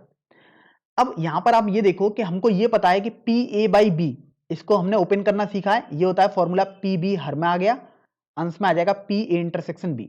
आपको ये भी बताया कि कैसे याद कर सकते हैं इसे, ग्रेटर देन पी ए हो गया। अब आपको ये पता है कि पी बी कभी 0 तो नहीं हो सकता, क्योंकि स्वाभाविक सी बात है, अगर पी बी 0 हो गया तो ये तो कभी संभव ही नहीं था लिखना भी, क्योंकि ये तो अपरिभाषित हो जाएगा। और कभी ऋणात्मक भी नहीं हो सकता, क्योंकि प्रायिकताएं हमेशा 0 से 1 के बीच में होती है, जहां पर 0 और 1 इंक्लूड होता है। तो ऋणात्मक भी नहीं हो सकता। इसका मतलब मैं पी बी को गुणा कर सकता हूं और मेरे पास असमीका का चिन्ह भी नहीं बदलेगा।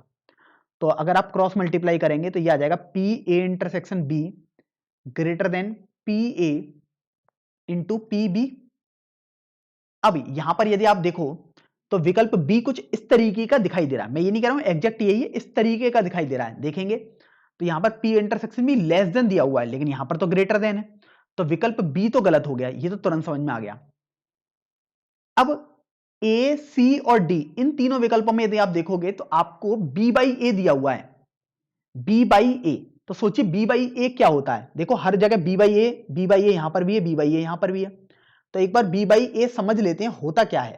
तो ये आपके पास हो गया बी इंटरसेक्शन ए बटे पी ए के बराबर। तो देखो बी इंटरसेक्शन ए बटे पी ए, इसका मतलब पी ए को यदि मैं इधर ले जाऊं बाएं पक्ष में तो ये भाग में आ जाएगा आपके पास। तो देखो ये अब आपके पास हो जाएगा पी ए इंटरसेक्शन बी बटे P A greater than P B, अर्थात मैंने पी ए को पक्षांतर किया तो ये अभी गुणा में है तो भाग में पहुंच गया। तो आपने देखा यही तो आपके पास, देखो यही तो पी बी बटे ए है। तो आप इसको लिख सकते हैं यहां से पी बी बटे ए ग्रेटर देन पी बी। तो आपने देखा हमारे पास आ गया। अब हम देख लेते हैं कौन सा विकल्प आपके पास सही है। तो देखो विकल्प डी में है बराबर, जबकि यहां पर ग्रेटर देन है तो ये भी गलत है।